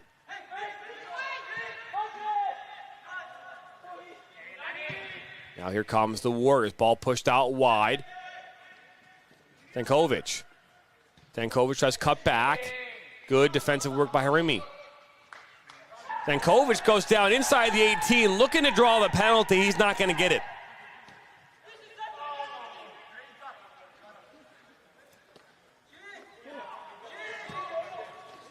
And I almost wonder if Harami got away with one on that. You know, I don't know if that was the turf monster that caught him or if that was Harami maybe that got him a little bit from the back, but that could have been a deal-breaking opportunity that time for Rochester Christian to climb back into this game, and yet something sent them down to the turf. It was tough to tell really from where we are, but I believe he might have gotten away with one there. Based on my expert eyesight from midfield, I'm going to go with he took a dive. I'm going to say dive.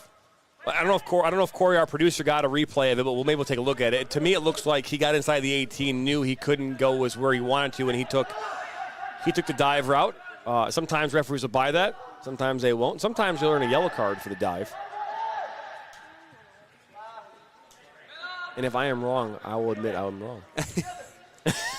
Well, that is a big part of this game, though, too, is selling a lot of those. So it's Lopez into the 18. Out comes Tozic, and he'll come up with it.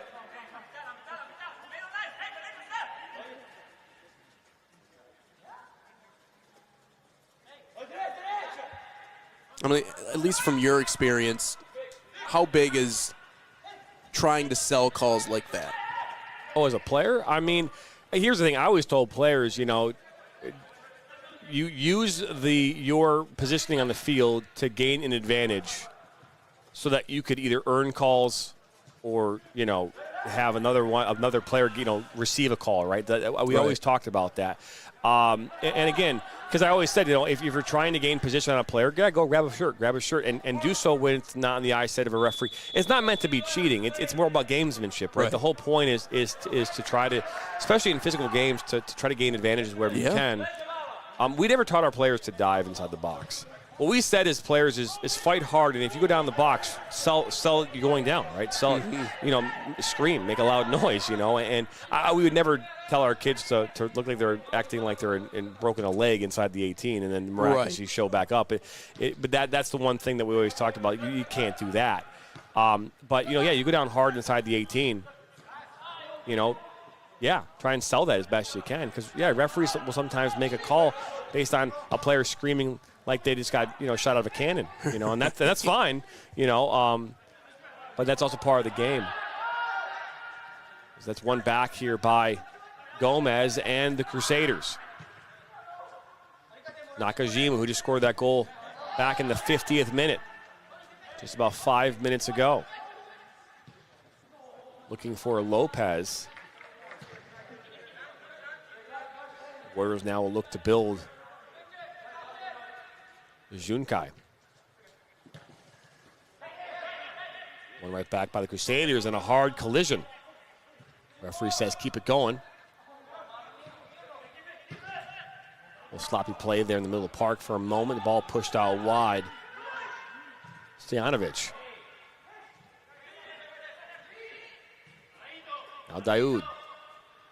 Down by the end line. He looked across it towards that back post, and Davic out for a corner. So the first corner of the match here for the Warriors, coming here in the 57th minute.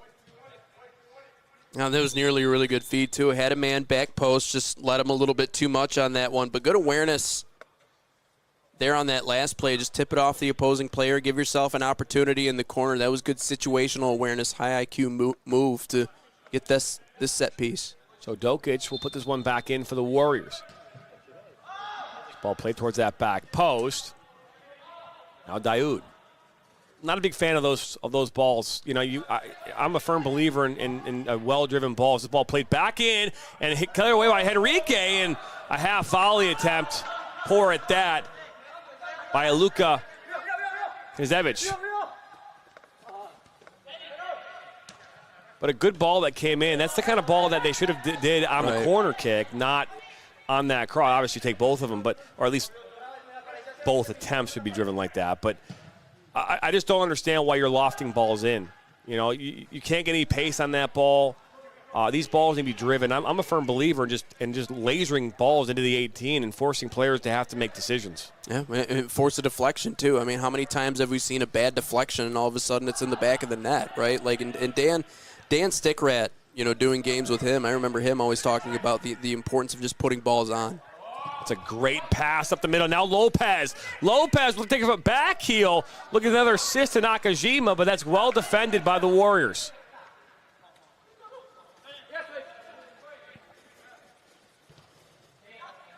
Oh, a giveaway there. Now Lopez. Lopez on his left foot. Now Lopez, a save by Tozic. Ball's now loose. Now Gomez puts it up and over. So two really good opportunities here in succession. Ends with a goal kick. Yeah, now it just seems like legs, that the legs are getting heavier for Rochester Christian. Just one opportunity. Doesn't quite clear the zone. Not great pursuit on the side of Rochester Christian. Another clear shot that time by Gomez, just a little bit high and wide. It just seems like this defense is just struggling to keep up.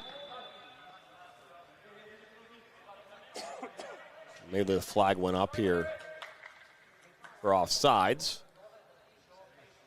But here we are, 59 minutes in. It's 2-0 here in favor of the Crusaders. A 38th minute goal from Jordy Lopez opened up the scoring, and that's where we ended the first half. And in the 50th minute, Ryota Nakajima getting his 5th goal of the season, assisted by Jordy Lopez. This game's 2-0, and had it not been for a number of really quality saves from the goalkeeper and Chris Tozic, it could easily be here 4 or 5-0 in favor of the Crusaders.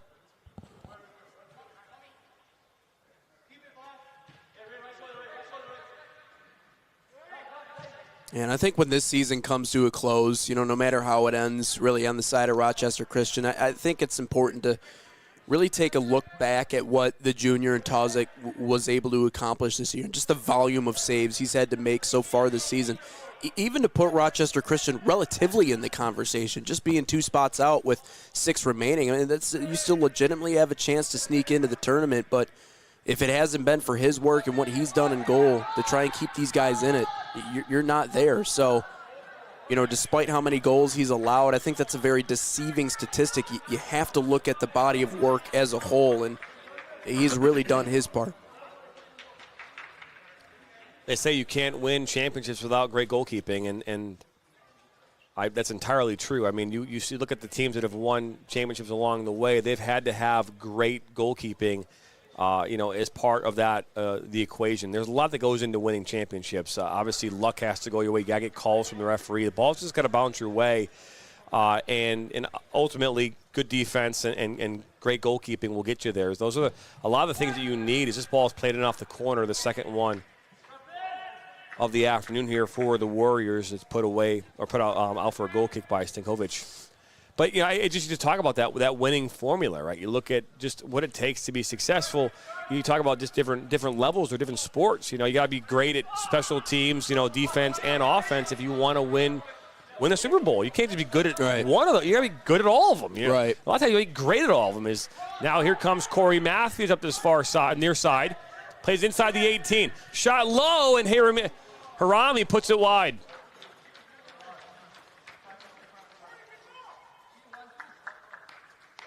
Well, and to that point, right, if we want to draw maybe like the football comparison, you have to have that one pillar before you can start building off of everything else. Tozic still has one more year of eligibility left. So, realistically, if they can keep him around in this program, now it's just a matter of, maybe getting in the transfer portal and trying to add a few players or continuing to be strong on the recruiting trail and find a few new guys. Because having a good goalie is, again, to draw a football comparison, it's like having a good quarterback. Like, you have the first thing you need. Everything else you can build off top of that. But Tozic, that save percentage up over 720 so far this year, that's solid for a goalie. It really is. So everything else needs to kind of come along with that. That it does, as well, again, right back to the Crusaders. Played up top, and Tozic will come up with it. Looking at the current standings, Aquinas currently sitting atop the table in, actually, that might be the last year's. I apologize. Looking at the wrong one. I Googled the standings, and it always goes to the last year whenever the page pops up. I don't get it. Madonna is currently sitting atop 6-0 atop the table, along with Indiana Tech, who's also undefeated right now. The Aquinas is third at 4-2. Lourdes is 3-1-1. Cleary currently sitting fifth at 3-2-1. University of Northwestern Ohio 3-2-1. Cornerstone is 3-3. Lawrence Tech is 2-1-2. We've had Michigan Dearborn is 2-3-1. Rochester Christian right there. They're at the bottom of the table. They are 1-4-1. They are above Concordia, Siena Heights, and Defiance College. Ball out wide to Daoud, and that's cleared away and out for another corner. So Stankovic was there for the Warriors. Good defensive work by the Crusaders. And as you go through those standings too, right, their upcoming schedule, they play Michigan Dearborn, they play Concordia. Those are two very winnable games. And so on the other end, I know Lawrence Tech has a couple of tough matchups coming up at the end of this season. So it's one of those things, right? If you win a couple of those games, maybe the team in front of you loses, now you're back into the picture. Like the season is not a wash quite yet. Ball played in off the corner high. Stankovic gets a head on it, and it goes long and high. I guess that's the benefit of playing indoors. You don't need a ton of ball people to help assist with getting the balls because it just bounces off the wall and right back into play. Right back into play. You go to most of these games that are outdoors, you got 7 people running around with the ball, and when the ball is shot up over the net, it goes 40 yards from goal, and you're trying to find the next ball. Is Daoud down by the end line? He'll earn another corner. But again, we've seen now 3 corners from the Warriors, and all 3 of them have sent the ball 20 feet in the air, and these got to be driven balls. And yeah. I would even say at this point maybe play a ball short. But these are opportunities that you have to find a way to capitalize. You wouldn't agree with a little bit more airtime? Just try to drop it in the middle of that box? No, I mean, a team that's struggling to score goals, this is an opportunity where you put the ball driven right towards, between that 6 and 12, and just see if you can get redirection, get a deflection, get something. A loose ball top of the 18. This ball makes its way back all the way to midfield, and so not a bad ball. As in comes Nakajima, but slow to get up is Luka Zevich.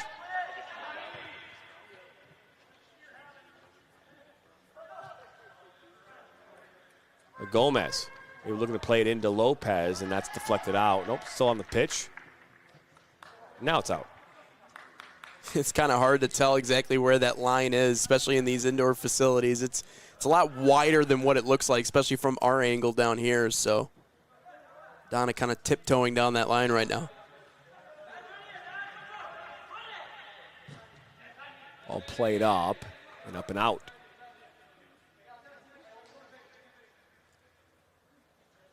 Yeah, I'm never gonna critique a coach on why they're making a decision about like how the ball should be kicked. But I'm just saying, looking at the body of work and what you're seeing, and what's going to give you the best chance of success?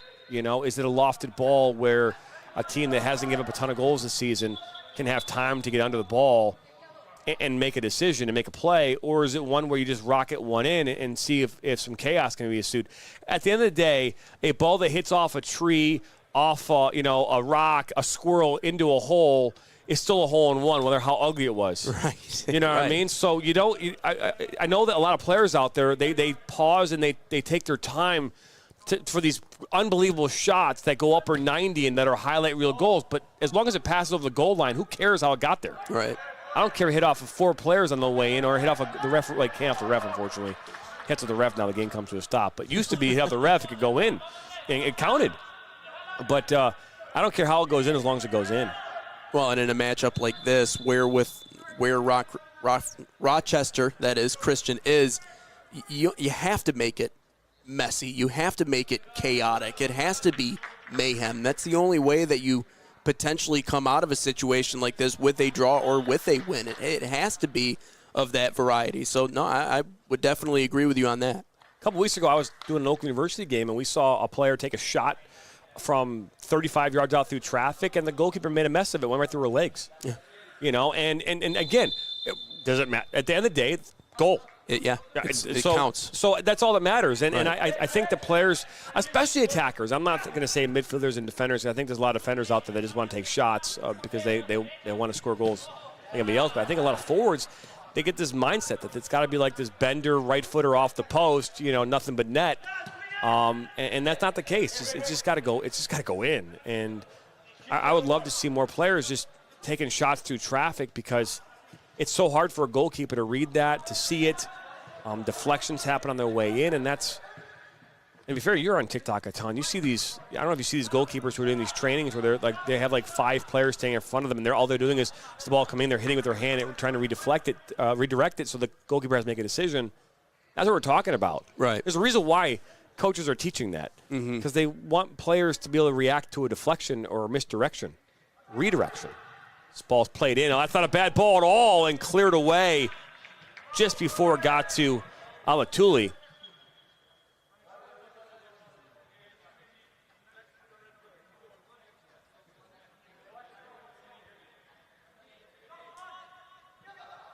Another opportunity here. This ball played in. And that's cleared away, but not out of danger quite yet. Ball by Watkins out wide. Ball put back in towards the 18, and again, Alatuli was the intended target, but knocked out for a corner. Back to what we were talking about. What we were talking about, too, is you just have to force Enrique to have more traffic on him and to try and make more saves. Like, that's the only way you're going to be able to put one in the back of the net is if you force him to make more saves and really have to kind of get in the middle of that and break it up. So it's just something that the Warriors have struggled with specifically here in the second half. Daniel Watkins will put this one back in on this corner. Their 5th of the game as this ball played in, headed away by the Warriors. And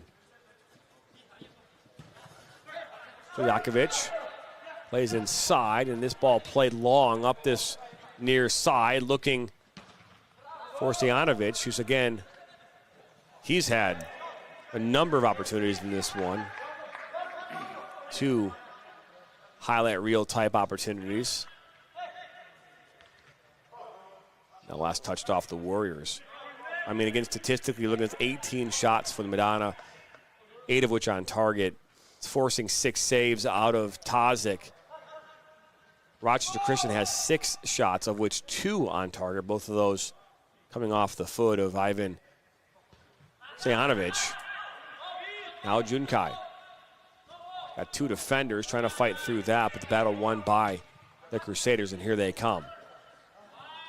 20 minutes to go in this one. 2-0 here in favor of the Crusaders. One goal in the first half in the 38th minute from Jody Lopez. Another one is inside the 18. Now cut back shot that's blocked on its way towards Tauzik. Now another opportunity towards the far post off the woodwork. And just based on what we're seeing right now, maybe offsides was called or a foul prior to that shot being taken, because everyone kind of stopped after the shot was taken. And the ball did hit off the woodworks, but that was a foul. And it looked like a pretty clear hold that time, too, on the second chance opportunity. I think that's where they got him. I didn't see a flag, though, for holding. That's true.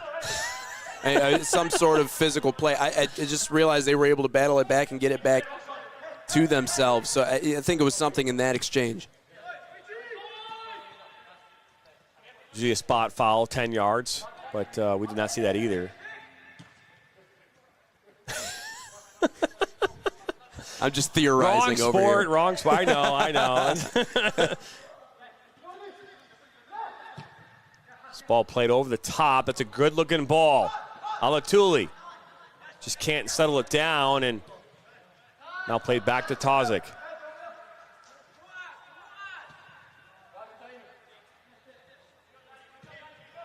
Current poll right now on YouTube. 78% of you say Madonna's going to win this game. 22% say Rochester Christian, and there's 0 of you saying it's a draw, so we appreciate that. No one likes a draw. You don't want to draw at all next week. Well, to be fair, PKs are always fun. I mean, they are fun. Yeah. Playoff formats. It just makes it a longer event for everyone involved. You think soccer would ever get to the point of doing away with draws during the regular season? I always find it interesting. No, I don't. I mean, remember, keep in mind they used to, especially in Big Ten or like your major conferences, they wouldn't end in a tie. They would go into overtime, and then they would go into. I think overtime is where they would end. But they gave you a chance in conference play to not get a tie. It's just too much wear and tear on the body. Ball played inside. I don't think people understand how. I'm sure people who are involved in soccer understand how much running is involved in the game. I mean, you're talking about players running somewhere in the neighborhood between 9 and 10 miles in the course of just one game. You start adding in, in conference play, overtime. You're looking at a marathon. Well, not just that. You're just looking at the added miles, right? So if you think about it, okay, so it's a 90-minute game. You're running 9, 10 miles. You add another 20 minutes onto that. You're probably running another 2 miles, so you do that enough in the course of the season. You're talking about 12, 16 more miles you're running over the course of a year. It's gonna be wear and tear that your body just can't take. And recovery is the biggest challenge in all sports right now. When I was growing up and when you were growing up, we never really talked about recovery, right? It was always about hydration for the game, stretching for the game, and then after the game it was like, whatever, go home and do what you got to do. Now, they have boots and the cryogenics, and they have different therapies to get players to recover faster for the next game. And these college players, they're not playing 4 games a week. Right. They're playing 2 games a week. They're playing a game on a Wednesday or Tuesday and a game on a Saturday or a Sunday. That's what they're doing. So you start adding in those more minutes, it takes longer for you to recover, and you're more susceptible to injury. And that's the biggest reason why they did away with overtime during the regular season.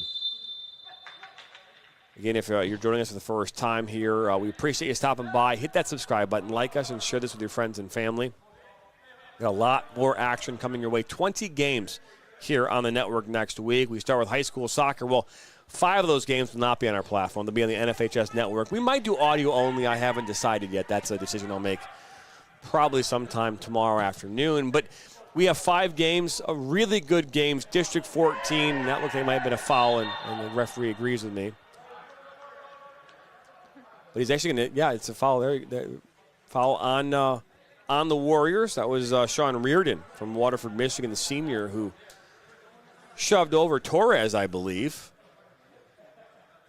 But great matchups. We got Troy, the District 14, which has got Troy High, Athens, Berkeley, all of which are top 10 schools in the high school rankings. Against, you got Groves, Seaholm, Royal Oak, Southfield A&T, and Ferndale all in that district. We will cover the semifinals here starting on Monday night. Kickoff at 5 and 7, and then we'll be going over to District 15 where Rochester Adams. This ball is played in, and Tauzik is able to come up with it. But Rochester Adams, Rochester, Stony Creek, Utica Eisenhower, among other schools in that district. And Rochester Adams is ranked number 3 in the state right now. Sorry, number 5 in the state. Troy High, number 3. Berkeley is in the top 10. Athens, I think, is ranked number 6. So we have a lot of great coverage coming your way. This referee is going to stop the clock. Looks like we're going to see a yellow card come out. That yellow card was issued to number 7 in Alex Selma. Alex Selma, a freshman from Sitges, Catalonia. Lost his footing that time. Just tried to rip his way back in front of the ball, and it was pretty clear and easy right in front of the referee. So as Jun Kai puts a high lofted ball towards that back post and put back across and ultimately headed away by Harami. And one thing that's really impressed me so far here today about Madonna is their defensive pursuit in front of goal and being able to hold up on that back line. Marami was the last line of possible defense on that when that goal was wide open. Just at the last second, able to swoop in and head that one away in a critical spot.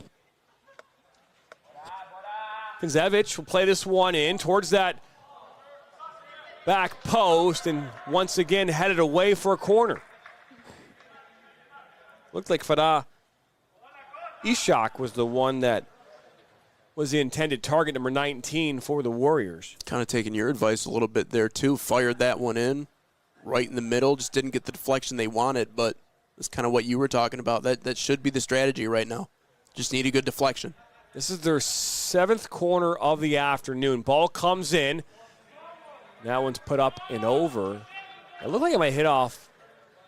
I was going to say, it looked like it did hit off the defender of the Crusaders. So another corner kick coming, and Kinzevich will slide over to the other side now. He's got a lot of running going back and forth when you have to go to the other corner. Some people may be asking, like, why do they do this in soccer where you are on one side, now you're forced to go to the other? Because these looks are different, and they get a bender from a right footer right here as this ball is played low and towards that near post, but cleared away.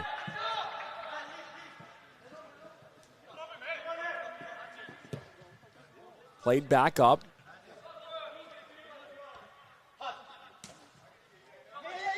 Inside. Selma. That was Teston out wide. Now ball played back to Tauzik. 79th minute. We're getting towards the business end of this game. 2-0 here in favor of the Crusaders. Listen to Jonathan Turner and Nathan Wangler on this Wednesday afternoon, live from the Michigan Star Sports Complex in Washington Township, Michigan. Corey Bird, our producer. Mike Badges, our camera operator. Sound provided to you by Rodecaster Pro 2. Only the best. This ball is played up by Harami toward that far side. Alatuli takes a spill. Other opportunity by Teston. Now Suzuki. It's cleared away, but right up the middle, and that's not where you want to clear it if you're a Warrior. Harami. Nakajima, he scored the goal back in the 50th. Well, good move by Nakajima.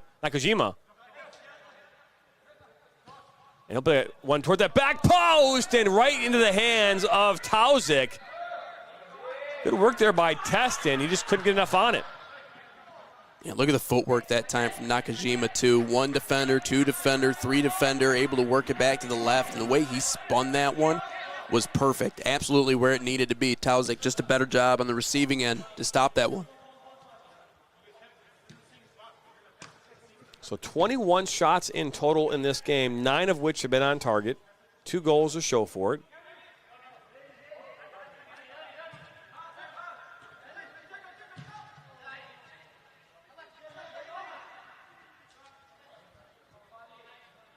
During the halftime break, we were talking about food, and Nathan mentioned he might get Culver's after this. It's been too long. The cheese curds the Wisconsin cheese curds is what he's going for.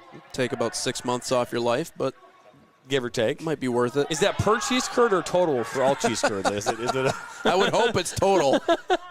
Otherwise, I'm in trouble.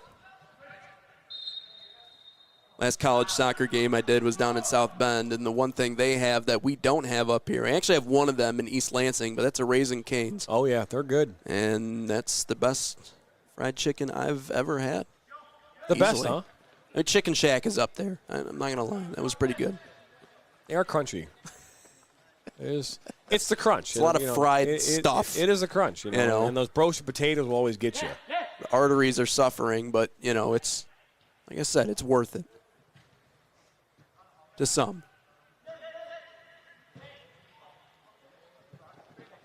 So when you get Culver's, you getting a burger? Are you going with like their shrimp? What are you going with? I'm going with the burger. Yeah. That buttery bun that they do. They call it like the butter bun. What is it? It's funny. They call it fast food too. It's never fast, but it's worth it in some instances. I think they call it fast casual now. Is the correct word to use? Casual. Yeah. I think that's what they call it. I think it's called fast casual. I'm not a restaurateur, but I'm pretty sure that's what they call it now. It's called fast casual. I think convenient food would probably be a more fitting description. I think convenient is maybe like going to Speedway and getting something there. That's more convenient. Right. Fortunately for me, I like gas station coffee, though. I'll give you that. Thule puts this one into the 18. It's eaten up by that back line of the Warriors, and foul is called as Daoud was getting held up. Eaten up like some cheese curds, tell you what. They actually put in two types of cheese. I believe they put in two types of cheese in those cheese curds from Culver's, because obviously they more of a yellow cheese inside there. But my wife and I, we actually traveled to Minnesota here to pick up some office furniture. Some furniture for a business here a few months back. And on the way back, we stopped off and got some fresh cheese curds on the trip back through Wisconsin.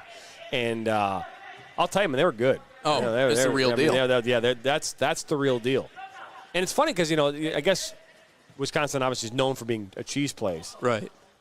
But it's weird that you think about, like, Wisconsin is known for cheese. It's just kind of like, it's just interesting, right? That Wisconsin is known for cheese. Idaho known for potatoes. Yeah. Michigan known for conies. Conies. Pizza. Yeah. Pizza. Cars, I'm sure. Well, I mean, we're talking about edibles right now. I don't know if we want to talk about cars in there. Fudge. That's me, yeah, fudge up north. Mackinac, known for their fudge. Which I'm not sure how fudge goes from fudge to just a candy bar. Like, what is the defining moment when it becomes, is it a temperature thing? Is it a what makes it fudge? It's a maturity thing. It is? Well, I mean, if you get fudge in a jar and pour it on your ice cream, what is the difference between that fudge? I mean, I imagine you got to freeze it, right? Like there's probably. I don't know. I'm just asking what the difference is. Is there a difference? I don't make chocolate in my spare time, so I wouldn't be able to tell you. But we do have a lot of Eastern European influence over in Grand Rapids, so very traditional Eastern European style sausage. It's also something that's signature. Well, you get the Frankenmuth, and you can have their chicken. Oh, that might be a foul inside the box. It is not. But Frankenmuth is, got their Zenders and chicken. Oh, yeah. All-you-can-eat chicken dinner for $35.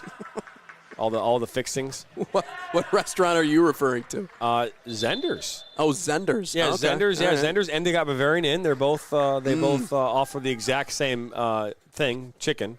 And you get, coleslaw and mashed potatoes and stuffing, assortment of breads. They've got, start with some soup, chicken noodle soup, of course. And it comes with a dessert, usually a sherbet or like a little, ice cream, like chocolate or vanilla ice cream. But, it's all the fixings, man. $34.99 a person. That's all you can eat, though. I mean, you can bring out just as much chicken as you want, man. Just keep it coming. That's pretty good. Yeah. It's pretty darn good. And they got the special seasoning up there, too. They had their Frankenmuth, Zenders, and Bavarian had their own seasonings. So is this buffet style then? No, they family style. Bring it to your table. Oh, okay. You've never eaten Frankenmuth chicken? No. Nathan Winkler. No. I don't know if I should be disappointed or if I should be, like, so happy that I can take you. It's like I go like 6 times a year. Look at this opportunity up this near side. Alatuli now. Alatuli gets past Tozic, and Alatuli breaks another goal here, 3-0. The freshman coming in as a substitute gets the goal. And just like that, the dagger has been driven in. Yeah, and that was a situation of using Tozic's aggressiveness against him. We've seen him come out so much to try and shut off those angles, and Alatuli said, okay, if you want to, that's fine. We can play this one. He went down too early. And unfortunately, Tozic just not able to crawl back into position. That was an excellent job by the freshman, kind of using that aggressiveness of Tozic against him, opened that goal up perfectly just to roll that one in the back of the net. And Madonna just playing Madonna brand of ball here today. So Hassan Alatuli, that is his 5th goal of the season and the 3rd goal of this match for the Crusaders. As while we were discussing chicken, Crusaders were scoring goals. A goal. But either way, I'm super excited I get to take it for Frankenmuth. I'm ready. Right now, want to go? After this game, it's not a far trip. It's only about 45 minutes. We just got Corey over here. We can strap a headset on him. I think Corey thoroughly enjoys Frankenmuth. How far is Frankenmuth from here? About 47 minutes. Oh, wow. Actually, last touched off of Junkai and out for a throw-in for the Crusaders. 5 minutes to go. Yeah, Frankenmuth is well known in Michigan as a place to go. Very German. It's Germantown, USA. It might be more like 58 minutes, maybe. I don't know. Maybe I'm off by a 10-minute thing. Traffic dependent, of course. Not to get off track, are you a fan of rock and roll at all? Rock and roll? Yeah. I'm not a huge. It's crazy to say I'm not a huge music person. As this ball's played up towards Teston, but he can't bring it under control. I listen to music, but I mean, like my wife and kids, they know a song after it's played on the radio like one time. They know it by heart. It's kind of unfair. Me, I could hear the same song over and over. I would never remember the lyrics. Any Greta Van Fleet? I've heard, not a big. No. Okay. But they're from Frankenmuth. Just Yeah, I actually think that's a friend of ours. That actually is if I'm not mistaken. Yeah, like it was actually their neighbor growing up. That's how they got the inspiration to name their band. This ball is shot towards that near post. I'm pretty sure our former pastor, that's like family of Greta Van Fleet, if I'm not mistaken. She's also from Frankenmuth, so family within family. But yes, I do know that I did know that they were based out of the Grand Rapids area as far as where their band was located. But they have a pretty good following too, if I'm not mistaken. Oh yeah. You got them. That's Michigan-based. The Red Hot Chili Peppers. Anthony Kiedis is from Eminem. Lowell. Yeah, Eminem. That's not rock and roll. Look at us. I mean, he's done some stuff with rock and rollers. I'm sure. I mean, hey, Kristen Bell. She's from Royal Oak. Really? Yeah. I don't know if you knew that I didn't know. Yeah. Dax Shepard's also from Royal Oak. Wow. Two of them are married. This ball is shot low, and Greta Van Fleet. Going to go ahead and end the poll now. It's 79% in favor of Madonna. 19 votes coming in here today. None for a tie. We're super excited about that. We actually literally have a follower based out of Australia that his whole purpose is to do draws for every game that we do. So always voting for the draw. He's always entertaining. I appreciate his live comments that he leaves. I don't know who this individual is, but. And he may or may not be from Australia. We go with that's what it is. Might just be making stuff up. It's all possible as clock continues to wind up towards 90 minutes. Chrissy is stopping by as this ball sent up looking for Teston once again, and Tozic is there at the top of the 18.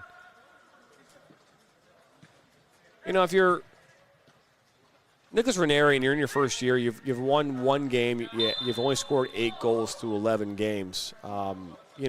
Obviously, it's your first year. You're trying to figure things out. It's a brand new system. A lot of the players you have in this program aren't the players that you selected. And not saying that's the reason why you're losing, but again, until you've gotten into really year 3, as this is just given away as Teston now, it's kind of one-on-one will just take his time.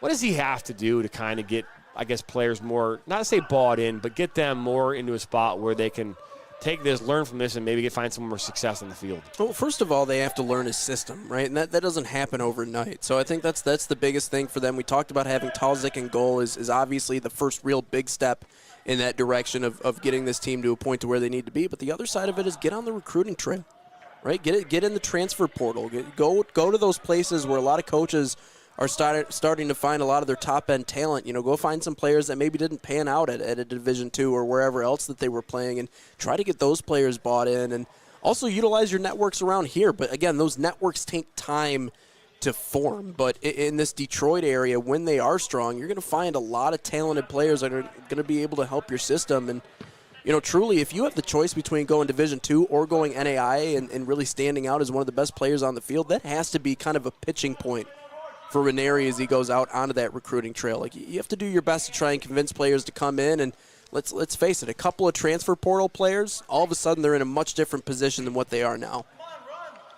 As Palushai will put this one up. He's from Northville, Michigan, a forward, sophomore. A freshman sophomore. I know, I was thinking, that does not right. Is this now from Suzuki will fire one up, and not even close. Oh, officially in the 90th minute as Talzik will take his time. And I also think it's important, too, is while Talzik is obviously going to be back here next year, the biggest challenge that you have as a coach is opportunity minutes for those who have not yet been on the pitch. And if you're looking towards the future, while Talzik will be here, moments like right now is probably when you get a backup in and get them on the field, get them moment experience, because that experience, goalkeepers can save shots all day long. It's about the situational type moments where, getting your defense, getting them organized, that communication, getting an idea, the rhythm of the game.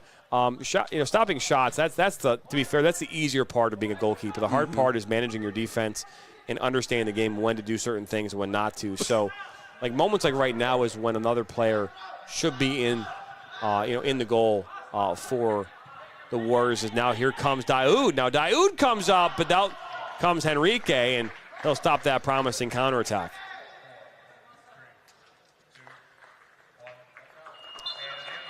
Well, and that is the final whistle, and the Crusaders come into Washington Township, and they come away with a 3-0 victory. One goal in the first half was scored by Jody Lopez, his 9th of the season in the 38th minute, and the last 2 goals here coming here in the second half. A goal in the 50th minute from Ryota Nakajima, and then the third and final goal scored by Hassan Alatuli, his 5th, and that was scored in the 86th minute. Any final thoughts? Well, I think if you're Rochester Christian, for Madonna, it's just business as usual, right? This is a team that is towards the top of the mountain in terms of the Wolverine Hoosier Athletic Conference. Still have to get past Indiana Tech, right? That's been their Achilles heel over the last 3-4 years.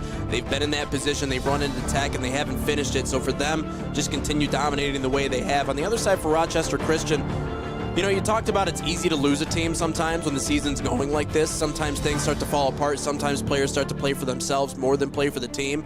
But I think if I'm Ranieri, I'm facing my guys like, listen, we have some winnable games coming up. Let's go out. Let's take it game by game. And then let's just hope that some of the teams in front of us maybe fall, and it gives us an opportunity to not only get back into the tournament, but maybe a rematch against this team that they're facing here today. So the season's not over. I think they just have to find some more, again, as you talked about, creative ways to create issues on offense the way that they did in that first half, carry it over into the entire game, because I think that was the big part that really kind of befell them in this game here today. So I don't think they're out of the picture quite yet, but clearly they have some answers that they need to figure out. That they do. So we want to thank our production crew here today, and Mike Badges, our camera operator, Corey Bird, our producer, Nathan Winkleman. Pleasure as always working alongside. My name is Jonathan Turner. For one final time here in Washington Township, Madonna University 3, Rochester Christian 0. For the rest of us here, Michigan Soccer, have a great rest of your Wednesday, and we will see you next time for more soccer. So long, everybody. National Soccer Network.